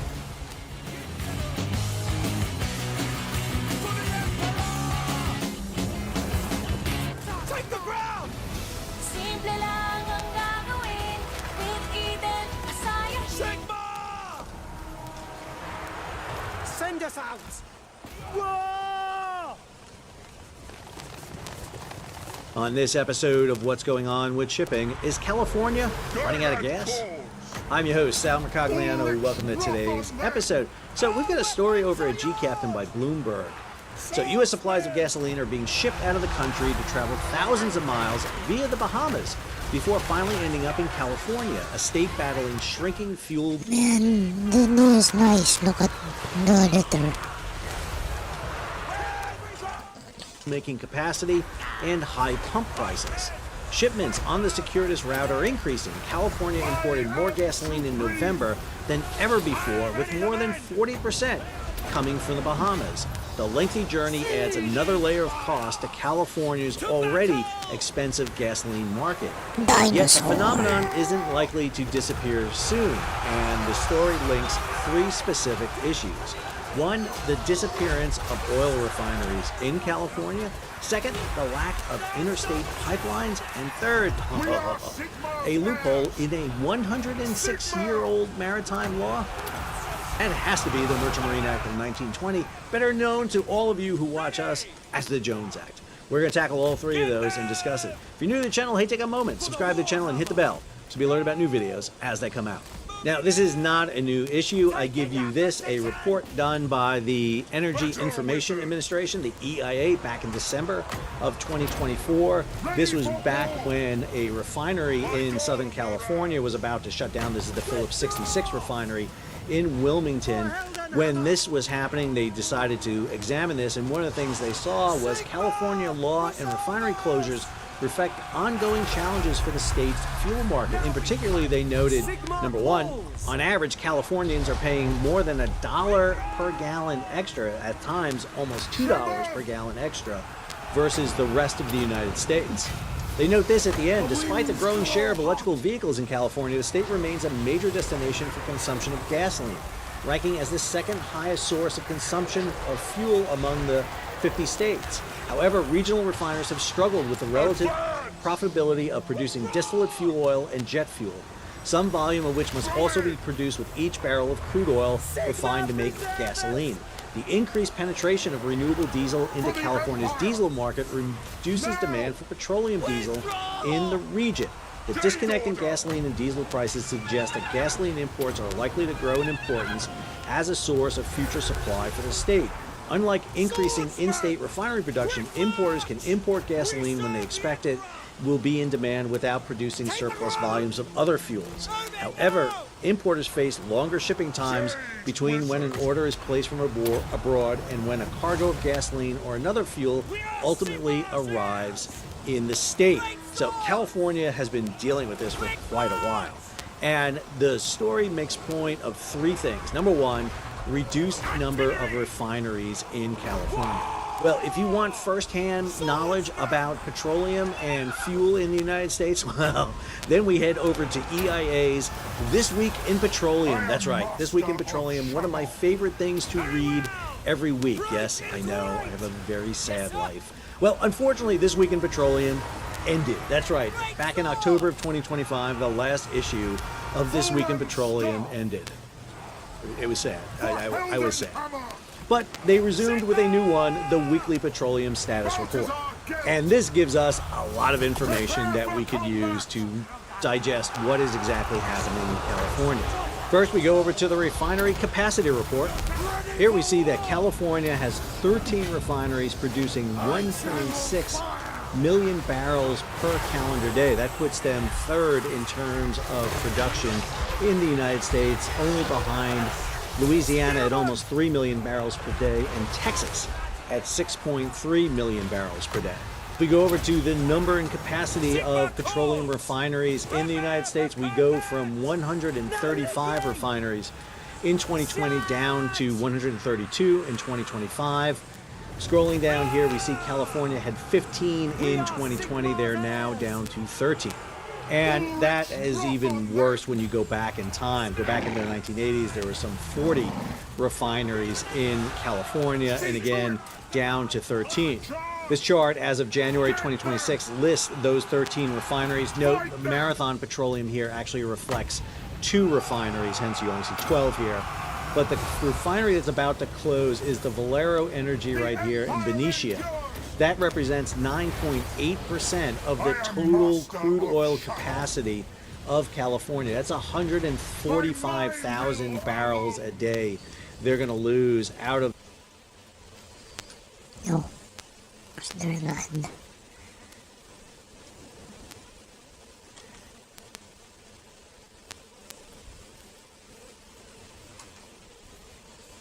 I think something's wrong, guys.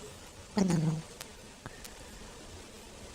Something's wrong with my internet connection.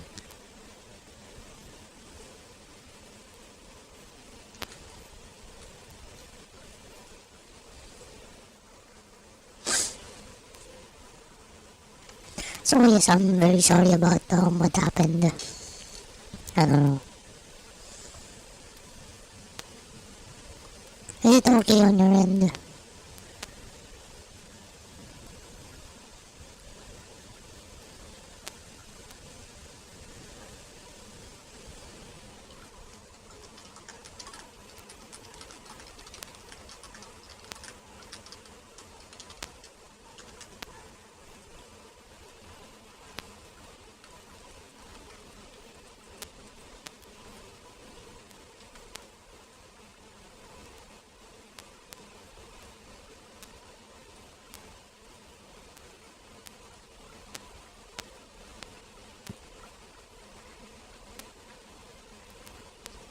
I hope it's okay.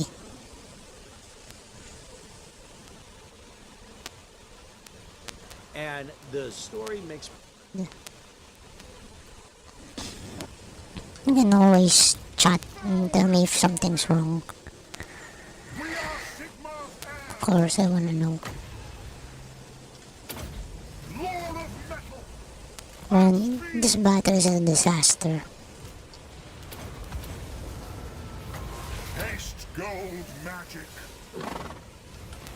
For the Empire! Seething fire! Direct calls.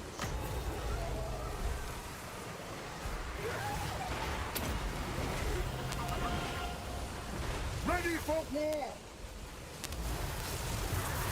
For Heldenhammer. Bright Wizard! By Ulrich's wrath! I channel fire!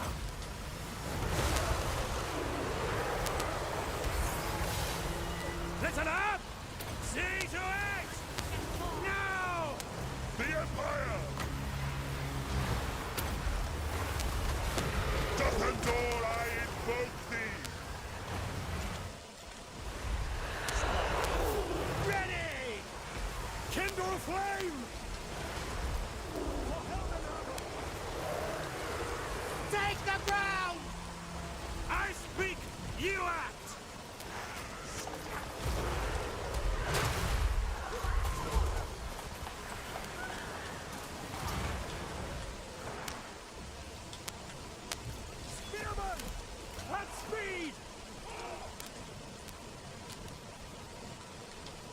Damn.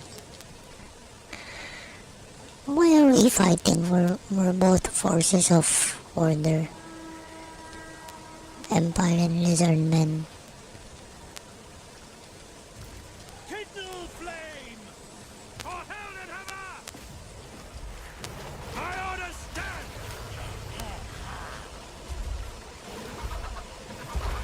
The Empire endures!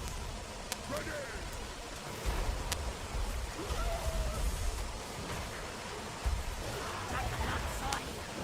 The Empire endures! Sigmar calls!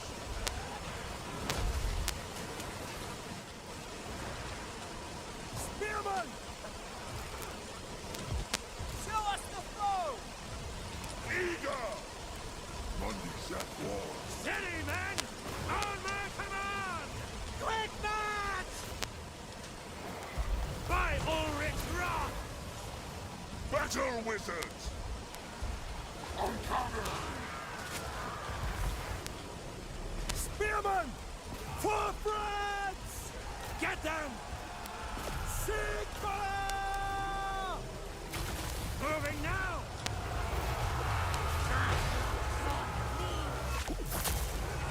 Captain of the Empire! Sigmar, preserve us! For the Emperor! Battle awaits! By Ulrich's wrath! It's GG. Dinosaurs. Now!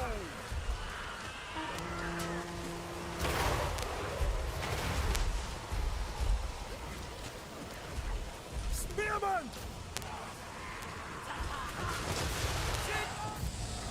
Rematch, of course.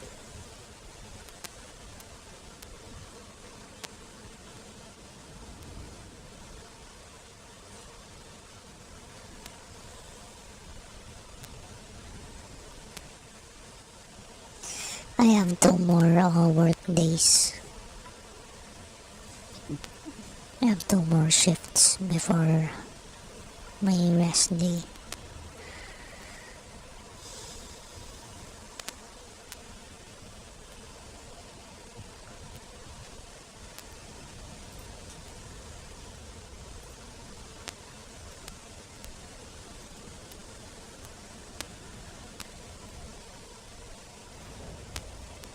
Let's do something different. Maybe use the terrain.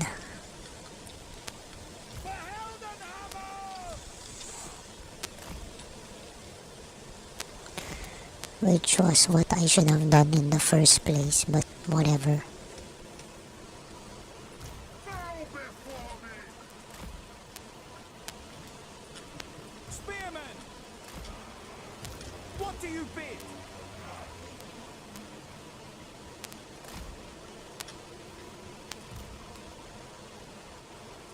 We are Sigmar's heirs! Great swords! Pistoliers!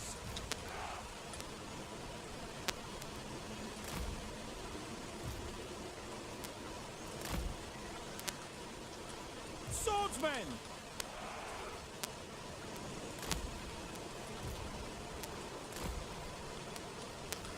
I am supreme! Men of the Empire, I am no warrior priest blessed with the gift of making grand speeches. For the good of the Empire, fight! Bring me victory! The Heldenhammer! Great swords! Take position!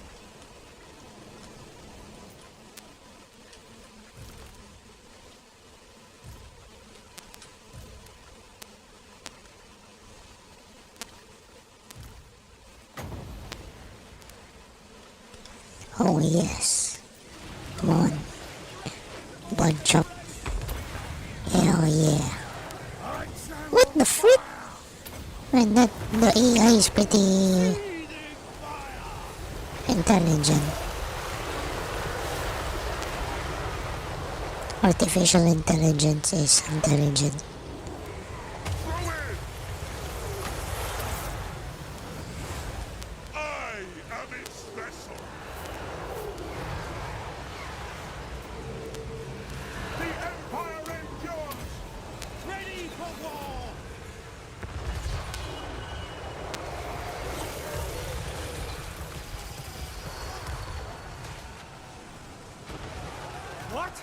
Already 226 kills. What the frick? I didn't know they can pass there. What the frick? GG. I didn't know they can pass there. Yes, General. Lol. For the Emperor. Silly me. Listen quickly. Stop. Ready. Sigma guides us. The Empire endures. Sigma demands blood. Wall of metal! The Empire! Doth endure, I invoke thee! Pistoliers! Weapons drawn! Charge! Sir. Sigma calls. For Heldenhammer! Great swords. Quick march! Formation. March. Sigma preservers! Our steeds are restless. Yes, my lord! Show us the foe! Go! Taking position!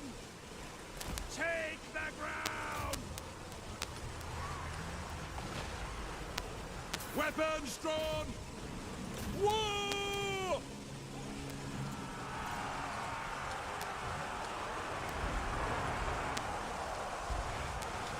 Ready for war! Seething fire!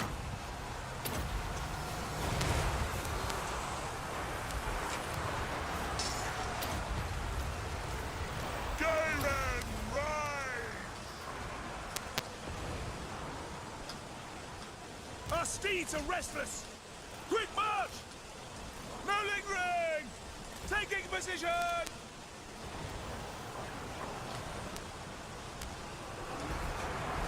Swordsman! For the Emperor! To battle! Balthazar Gelt! Gate order! Sigma! Preservers! Steady, man! I am master of Shamon.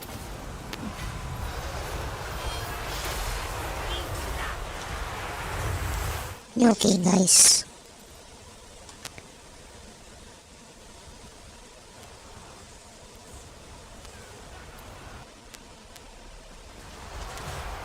Fight men! Fight well, right to left! The winds glow hot!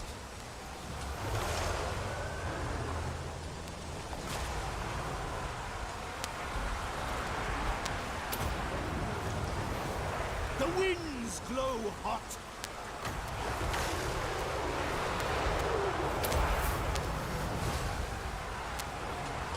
We serve friends!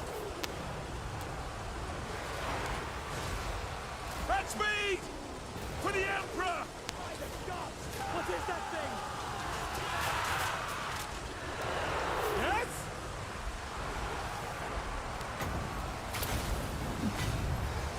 I channel fire!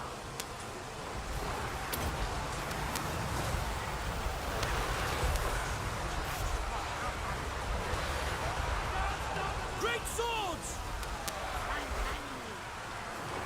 Withdraw! I am a pyromancer! By Ulrich's wrath!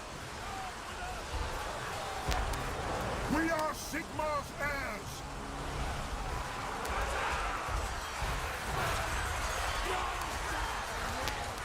Great swords are really strong.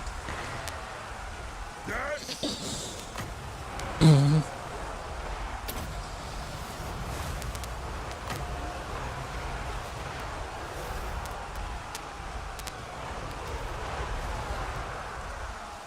The Empire endures! I'll burn them! I channel fire!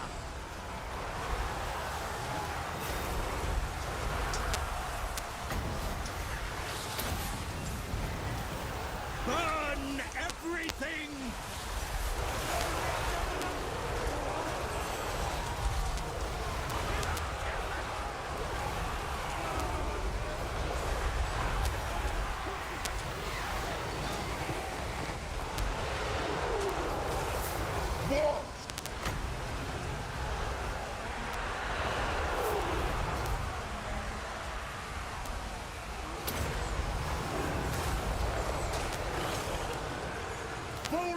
staff!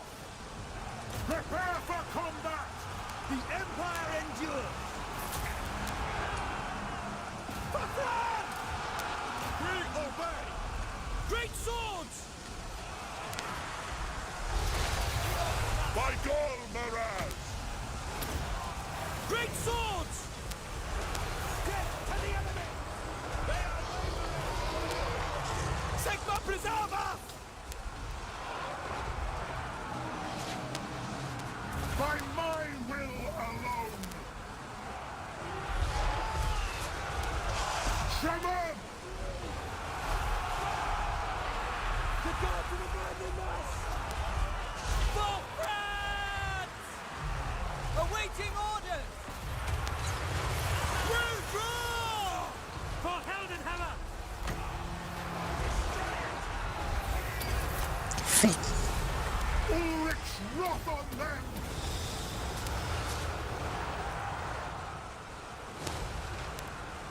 Summon fire!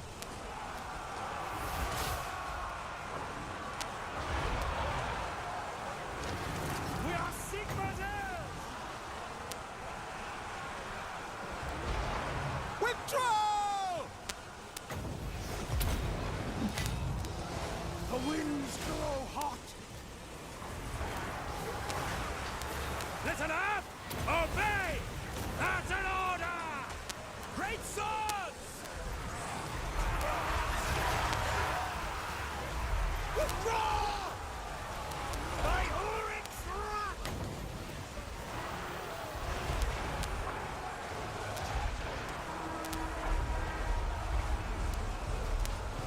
Taking position! Shaman! For the Empire! Take the ground! At speed! To battle! Quickly!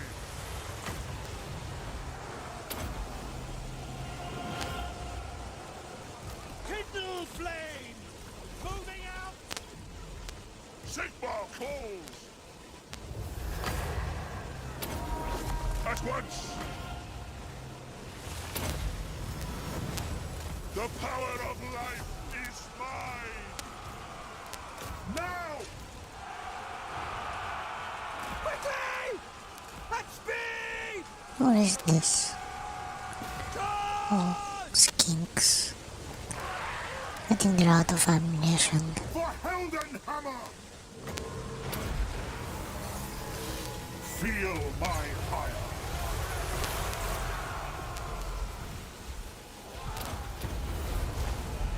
Haste gold magic!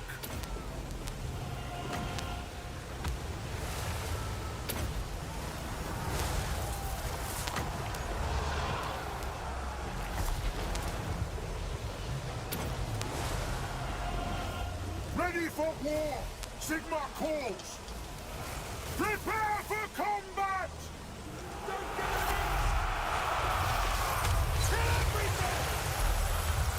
Battle wizards! We are Sigma's heirs!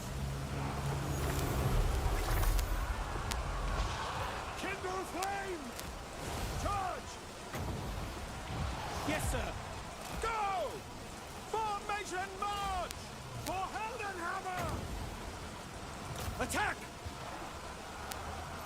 What? Faster!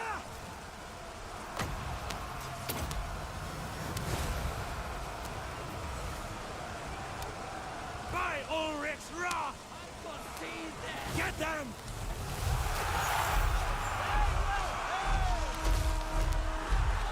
They are using dark forces against the enemy! It is against the... Swordsmen! Take position!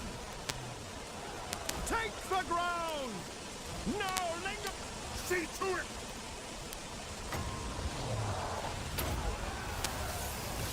They'll never move again! Moving now! Sage wizard! We are Sigma's heirs! By Gal Maraz! By Ulrich's wrath! Shot! Great swords! Will not trust with us!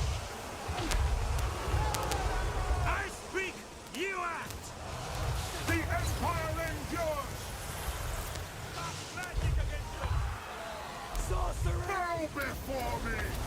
Jade Order!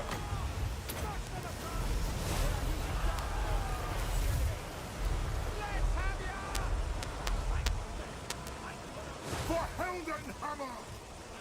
Charge! Get them! Battle awaits! I think I know this one. No. Yeah.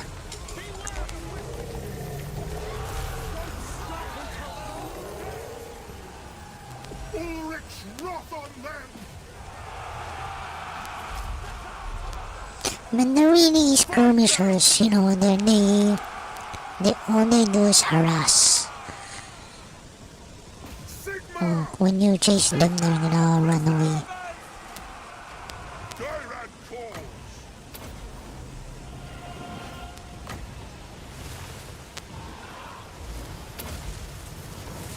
Ready for war! War! Affirmative! Attack! Attack! See to it! I am master of Shamon!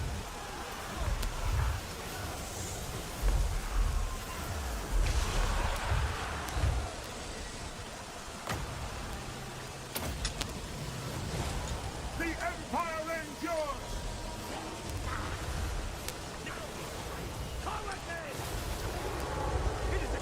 Now! My great swords are doing well again. As always. Soldiers of the Empire! Fight! By Ulrich's wrath!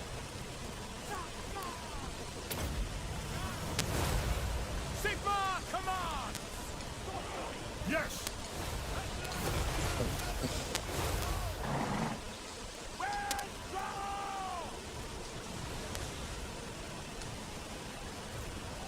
At speed! We obey! Quick march! We are Sigmar's heirs!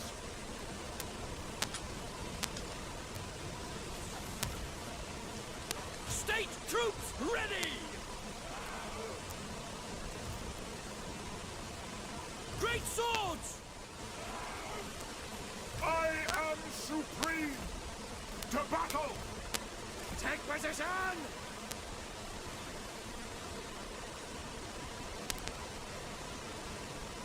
Ready!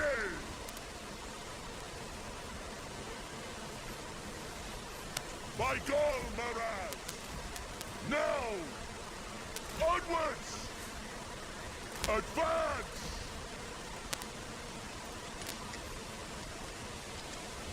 Swiftly!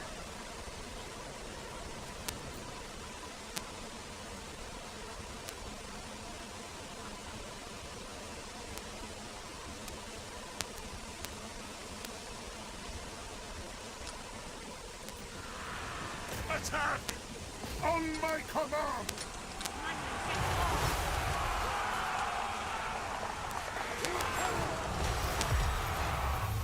Ready! Captain of the Empire! Ulrich's wrath on them! Lord of Metal! Standing by!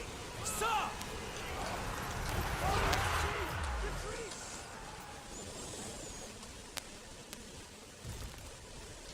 Flame.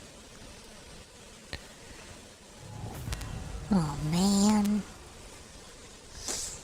It's pretty nice to know that the great swords are very powerful. I hope that this guy didn't permanently get, you know,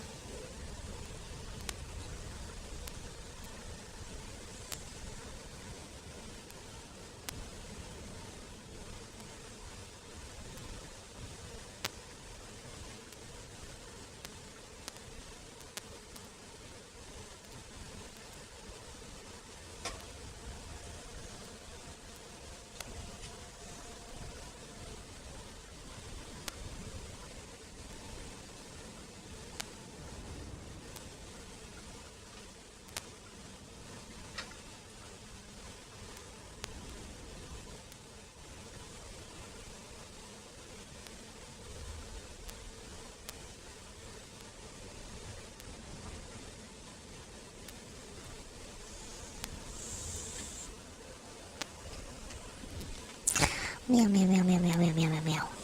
So, how are you guys?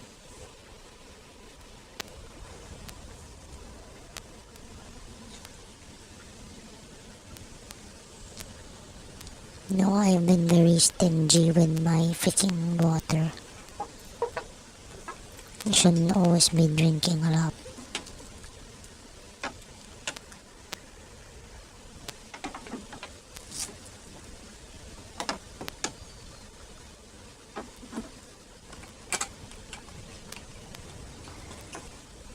Hold on, I'm gonna heat some of my macaroni.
Well, maybe later. Maybe later. Freaking eat.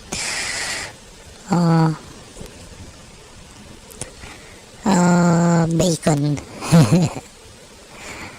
I'm doing well. Doing well. Ano, I just wanna share. I just wanna share that I haven't gotten any short plate from the grocery. They're always out.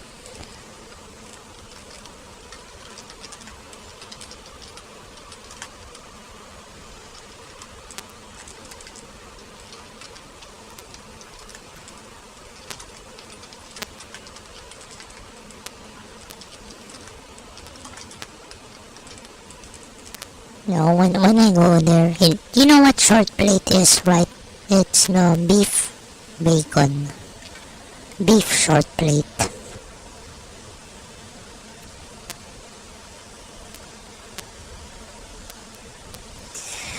Yeah.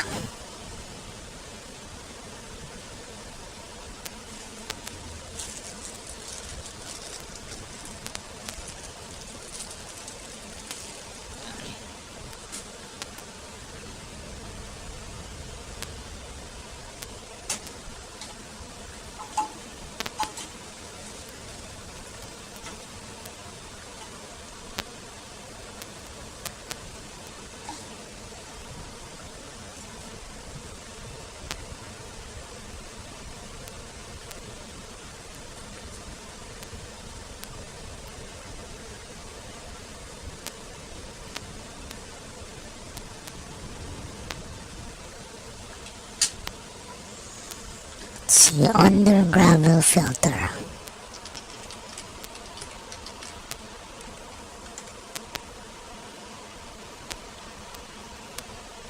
Do they still, oh wow, they still sell these? I thought no one sells these anymore. Yeah. Oh no, one good thing I can say about it is that if your purpose is to create a downward flow, then it's the one for you. Oh my gee, I want halo halo right now.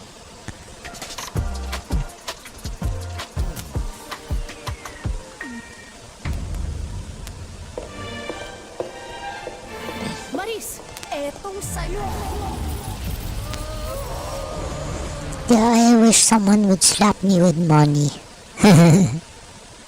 This is Like,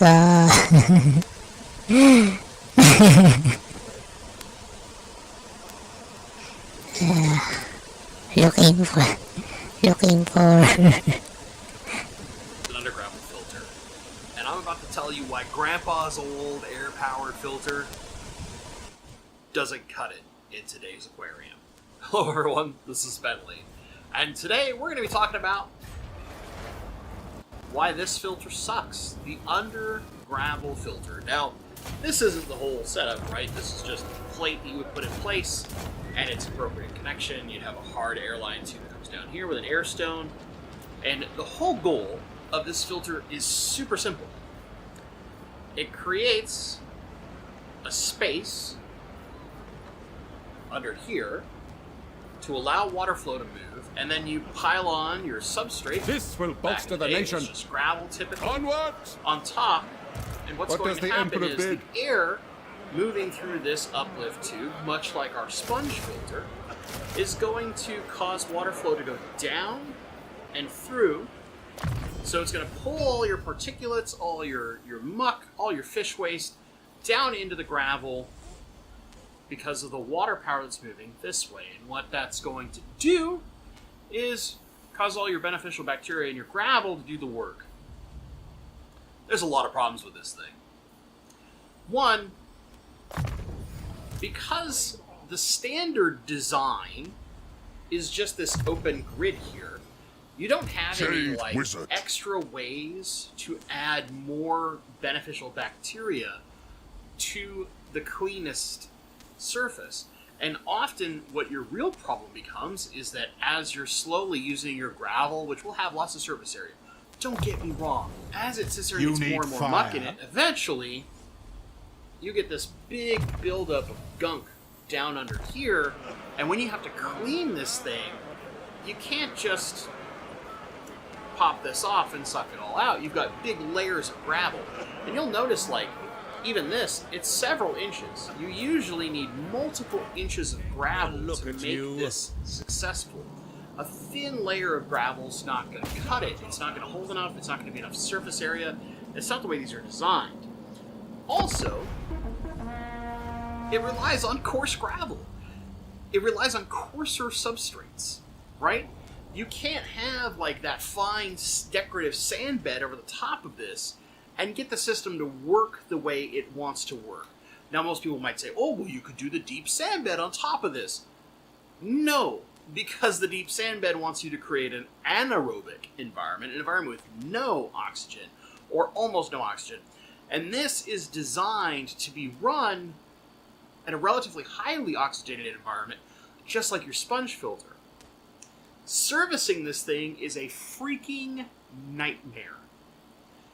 That's the biggest problem. And one of the reasons why you would hear back in the ye olden times before powered filters were created and really like air-driven filtration was the only way we did these things, and this was the science of the time all the way back to the early 1900s, basically. When you need to clean it, you would just hear, oh, I pulled all my gravel out, I cleaned the entire tank. You're basically redoing the tank from the ground up every time you need to service this. Not very efficient. Now, there are people who have done things with an undergravel filtration system where they use this and they connect it to a canister, but now you're not running the undergravel filter the way it's meant to be run. So that doesn't even count. Service on this sucks. And it's one of the primary reasons why a majority of our air-driven filtration has moved toward breeder boxes and most commonly sponge filters, or matten filters, which is kind of like the upgraded sponge. We'll talk about that in a different video. That is one of the biggest reasons why this thing sucks, but let's talk about a few others. Aesthetically, not so bad because it can hide under the gravel, right? And this little lip here and all that was going to hide under the rim of your tank. Here, you're really not going to see it, except for this big old ugly tube, and you need the tube to be as tall as possible because it creates the most uplift, and you need that additional flow to pull water at a reasonable pace through the gravel so that all of your muck and your turnover rate is reasonable enough I speak with candor, to and actually get the level of beneficial bacteria production, and thus turning your ammonia to nitrite to nitrate that you would be looking for. Here's the problem, though. It's still driven by air. So if you want to do this, you need to be pushing a lot of air, which means you need a relatively powerful air pump. Or you need to do something like a full air system with like a linear air piston. Again, you need high rates of air, because if you were to not pay attention to your water levels and it starts getting down here, air can only push water up above the water line so well, and because this is naturally wants to be very tall, if you're not mitigating that problem by keeping your water level very, very uniform the entire time, this eventually stops doing part of its job, which is to say the water stops cycling as effectively as it could or should, and now it's not working very well. So you have to keep your water level critically accurate with these things in order to make sure that they keep running at their maximum efficiency. Sponge filters don't have that problem because they... Hold on, I'm gonna do something.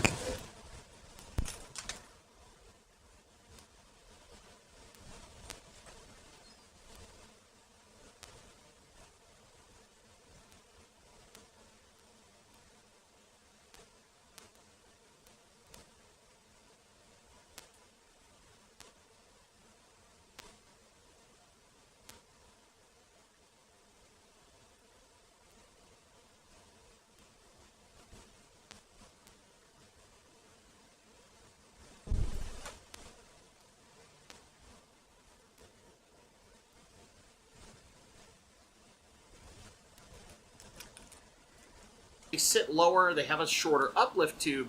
Very rarely are you going to let evaporation happen to the point of where its uplift tube is above water or no longer able to move water at a reasonable rate.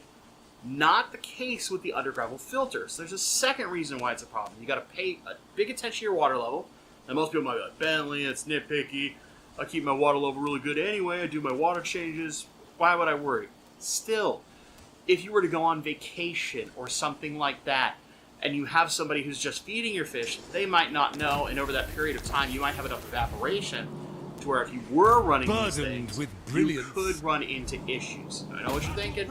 Just shorten the tube a little bit. Don't have it all the way at the top. But then you're minimizing the amount of uplift, and thus the amount of water flow moving through the system, and now you're not getting optimal filtration out of the way this is designed to function. The next reason why these suck. This, I don't know how well you can see this, but this is pretty flimsy. It's cheap plastic. Now granted, you just need to set it and forget it, right? Other than that whole thing where you need to service it correctly, and then it becomes a problem, and da-da-da-da-da-da-da-da-da. By the Because comet. this thing is flimsy, there's an inherent risk of breakage, and when you break the grating, now you can get gravel getting underneath, it clogs it up even faster, it makes all sorts of other problems. These are not the most robust design. It's thin-ish, inexpensive plastic. Now the good news is, these are relatively cheap to buy, so if you do break one, you can kind of just buy another one, but then you have to rip all your gravel out and replace it whenever the next time is you're going to do service or what have you. It's hassle. It's hassle. Now here's the other big thing that I want to talk about. Assuming you did this very old school and you did not have plants in your tank, you need to maintenance this more often because you don't have something that is naturally capitalizing on those nitrates at the end of the waste cycle. But the problem is because you're pulling all that mulm down, you have water flow purposely working to pull it down all the way to the bottom of the tank. I will marshal the band. Gravel vacuuming this actually becomes more difficult. It's not like a tank like this where if you wanted to gravel vacuum, most of it sits toward the top level. It's not really getting all the way down. And if it is, you might have something like a active substrate or plants that are absorbing the potentially dangerous levels of nitrate and other things that can occur that this is not doing. So you will have to gravel vac this more often, or you're going to have to figure out a way to really effectively surface this under level to get all your excess mulm out to keep your nitrates in check to make sure that they don't keep rising and rising. I don't know the first thing you're thinking, right? Bentley, I can just do a water change. As it builds up over time, water changes aren't going to be enough. If you have enough mulm in your gravel, which this is designed to capture a lot of mulm, eventually you're going to have kind of a critical mass, and that level of nitrate is going to stay elevated regardless of the water change. You're going to have 200 to 300 parts per million nitrate, and while that's not immediately toxic... Well, he's right.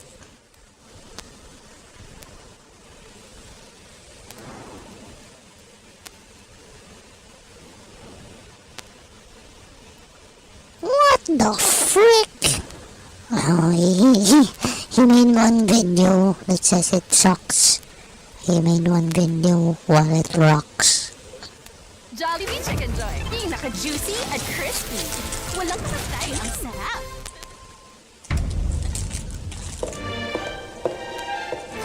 Maris, etong sayo. Last week's video got a number of people pretty angry in the comments, because apparently Grandpa wanted to tell me to get off his lawn. Don't worry. This week, I'm going to tell you to get off mine and teach you why this bad boy actually might have been the best filter all along. Hello everyone, this is Bentley. Today in the comparison series of Your Filter Sucks, Your Filter is Awesome, we are back with the humble undergravel filter. And now we get to go to the fun part. Why this might secretly be the best filtration method there is, and always has been. It's no secret that undergravel filters have been around for a long time. Before the invention of the more modern powered filter with hang-on backs, etc., this was the go-to. Now, there are some other types of air-powered filtration that were used, such as breeder boxes, and we'll talk about those in a subsequent video. But this humble filter was probably the most common filtration method you would see. A strong air pump, one of these, a good layer of gravel on top, would do your job. Our paths have But why? crossed. Why is it, with all of our modern technology, canister filters, controllable pumps, sponge filters, all of these things that can create incredible surface area for your beneficial bacteria, is this thing still probably the best filter you can get a hold of? There's a number of reasons. Number one, this kind of is the best way to channel nature. And let me explain. A number of you were like losing your mind over the concept of your detritus getting under the gravel and under the filter plate and having to clean that up. You don't necessarily need to. Yes, it is. Some of you were like, that's misinformation. It's on purpose. These videos are designed in a way that you hear things most commonly out there, and why people will say that something is bad or good, including some of my own opinions. Here's the deal. As your detritus sinks into the gravel, all those beneficial bacteria convert that ammonia into nitrite, into nitrate. It breaks down. It becomes that finer, kind of siltier texture that you expect from your fish waste. You know, that true filter gravy. When it gets down in here, it becomes inert. It doesn't continuously produce more and more waste product. As that bacterial process happens, it becomes inert, and it creates this incredible area for harboring more and more bacterial species, usually beneficial. Very rarely are there negative bacterias in that muck, right? Because all things that process and feed off of that mold are the bacteria that in nature do all of the work in our water systems. This is literally recreating that in a fashion that is more containable into our glass boxes like this bad boy right here. And that's just the first reason. You don't have to run this on just air. You can very easily take this spout off and instead of running it through air with a little uplift tube like you would on a sponge filter or other types of filtration, you can hook a power head up to this thing. In fact, in the early 70s, it was very common to advertise for certain species of fish to do just that.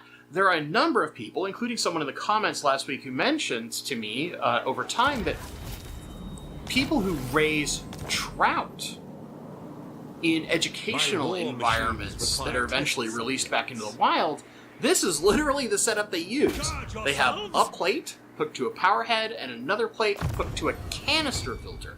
Now, granted, that's going a little overboard, and now we're combining all sorts of filtration methods. That's not necessarily the intent of this video series. But keep that in mind. You're not reliant purely on air. You can hook a power head up to this thing, and all of a sudden, this bad boy's got all the suction you could ever need. And it's going to bring all that detritus, all that stuff down into this massive area for beneficial bacteria. Super efficient, super powerful, doing exactly what you need. And unlike a hang-on back or a canister filter or even a sponge, this thing really doesn't clog. Now, yes, you might think, well, how do I clean it, blah, blah, blah. Take this tube out, use a similar small siphon, plug it in. It'll suck everything right through here because you're using a significantly more powerful water force. Or when you are using something like a power head, it's not likely to keep a lot of that detritus down in here for long. It will sit in the gravel, or if you're doing other things, like an example would be a more common technique used in plenum systems designed to go toward anoxic filtration. You can put a layer on top of this, such as a water-permeable cloths. There's stuff that's used specifically for hydroponics and plant beds and stuff like that that will help hold in stuff and prevent those particles, those particulates, from getting down under the plate. You can use systems like that, and again, let all that beneficial bacteria do its job, turn all that mold to a point of where it's inert, it no longer is harmful, and the most you're dealing with is nitrates. That leads us to the next important benefit. With this system, if you set it up correctly, such as using one of those fibrous mat materials, right? You can use the underside of this to put media. You can use something like the small Eheim bio ball kind of media, right? That little ceramic ball media. You can put a thin layer of that kind of media underneath this plate, and now all of a sudden you have even more room for beneficial bacteria to sit there and process the water in the area where the water is going to move the most after it goes through basically the giant pre-filter on top of the plate that is your gravel. And speaking of gravel, you don't necessarily have to have crazy big coarse gravel. You could use an aqua soil.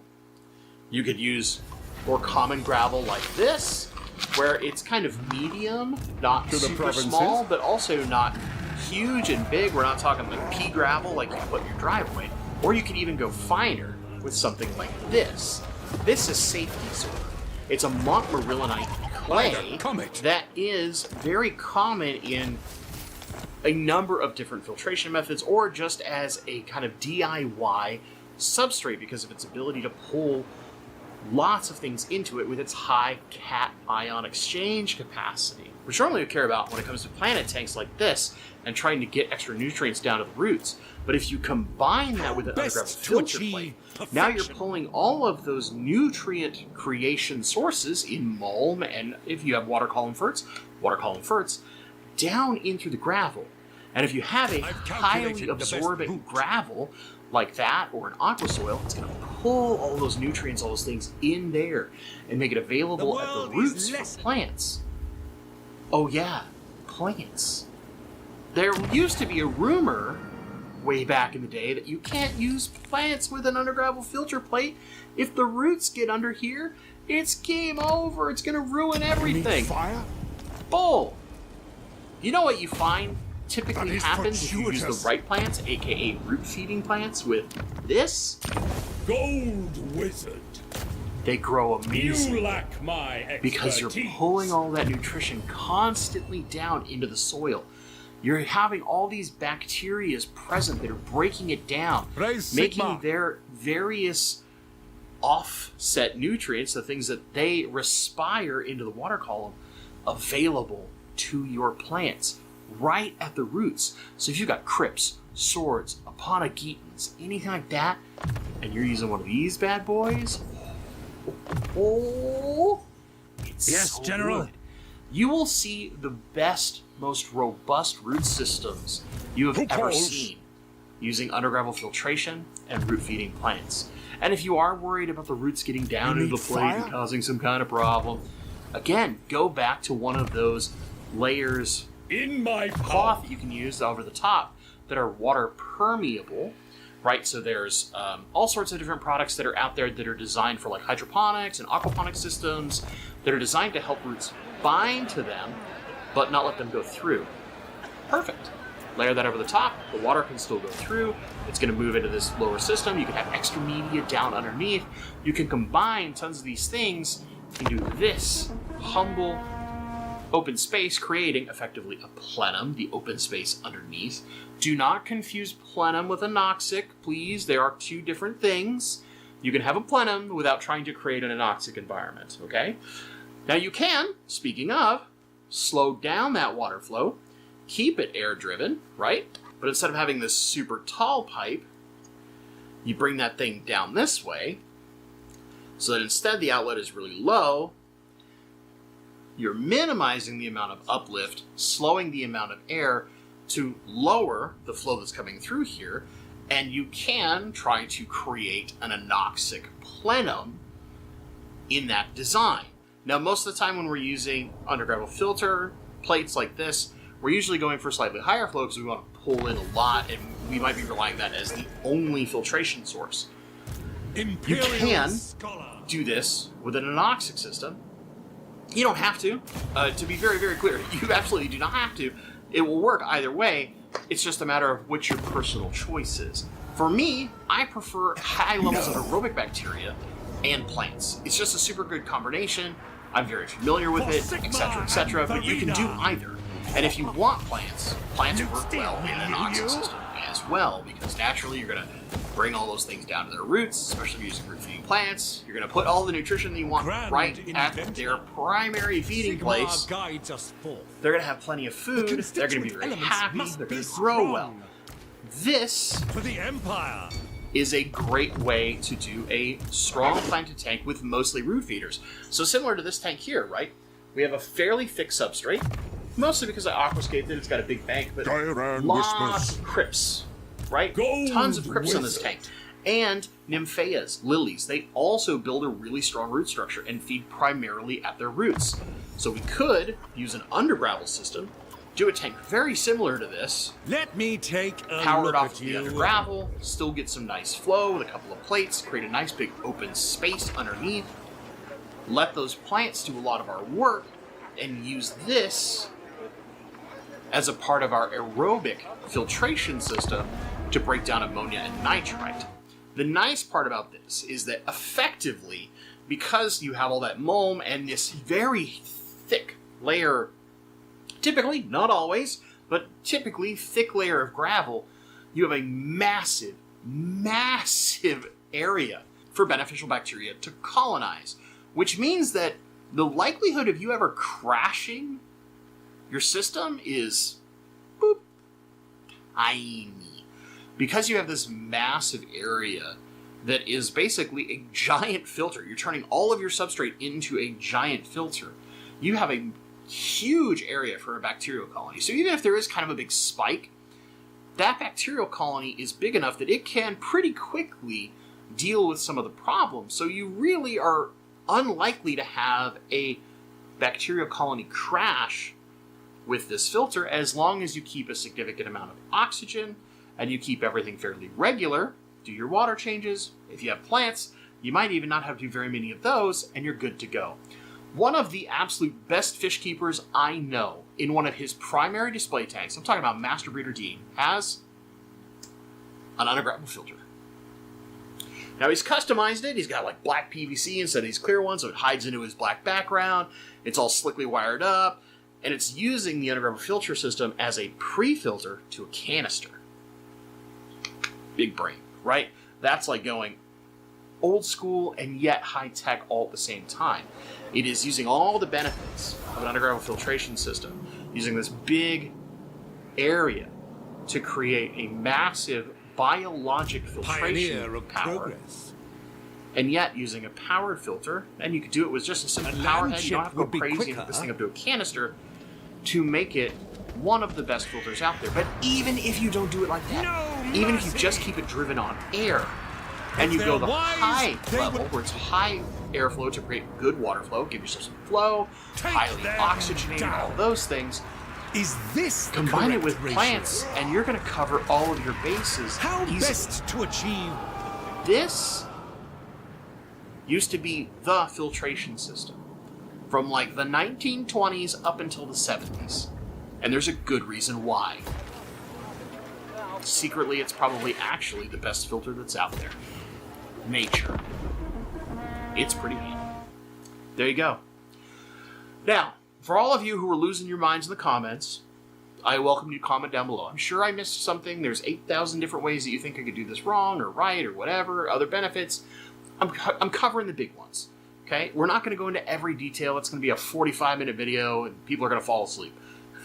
Let's keep this simple and understand the real key aspects as to why this filtration system was so successful for so long, and learnings that we have in modern times where we can not necessarily use them just as a pre-filter and combine them with modern technology, but rather combine understanding of the science and what nature is doing with what we didn't know was working so well all along in this. Do you ever need to clean this thing out?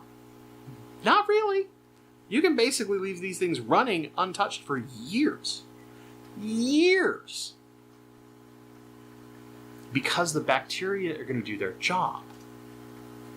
It's pretty awesome, and it's why these are still very popular. You still see them regularly. And if you get a lot of your old school fish people, they've been doing this thing since the 80s or whatever, 30 years or whatever it might be, right? They've been doing it for years. And they're not changing because, you know what? Get off their lawn, they know what they're doing. That's right. Alright, if you've enjoyed this video, please give it a like. Leave a comment down below. Did you learn something about the underground filter? Have you never tried it before? Now you're curious about how it's going to work. Are you like, yeah, stop talking about it, put this thing in it works, blah, blah, blah, blah, blah. I'll go ahead now. Let's just finish the cycle and then I can go. Anyway, thank you for joining me today. I had fun at work. I actually went over... I went overtime on... like, unintentionally. And I've been having fun. And I think I've been making a lot of people happy. Because I do my job well. No, I learned how to talk to them respectfully and in a very positive manner, you know. Yep, that's it. Bye bye. Thank you. It's gonna be good night for me. Night for me. Bye bye. Thank you. Bye bye.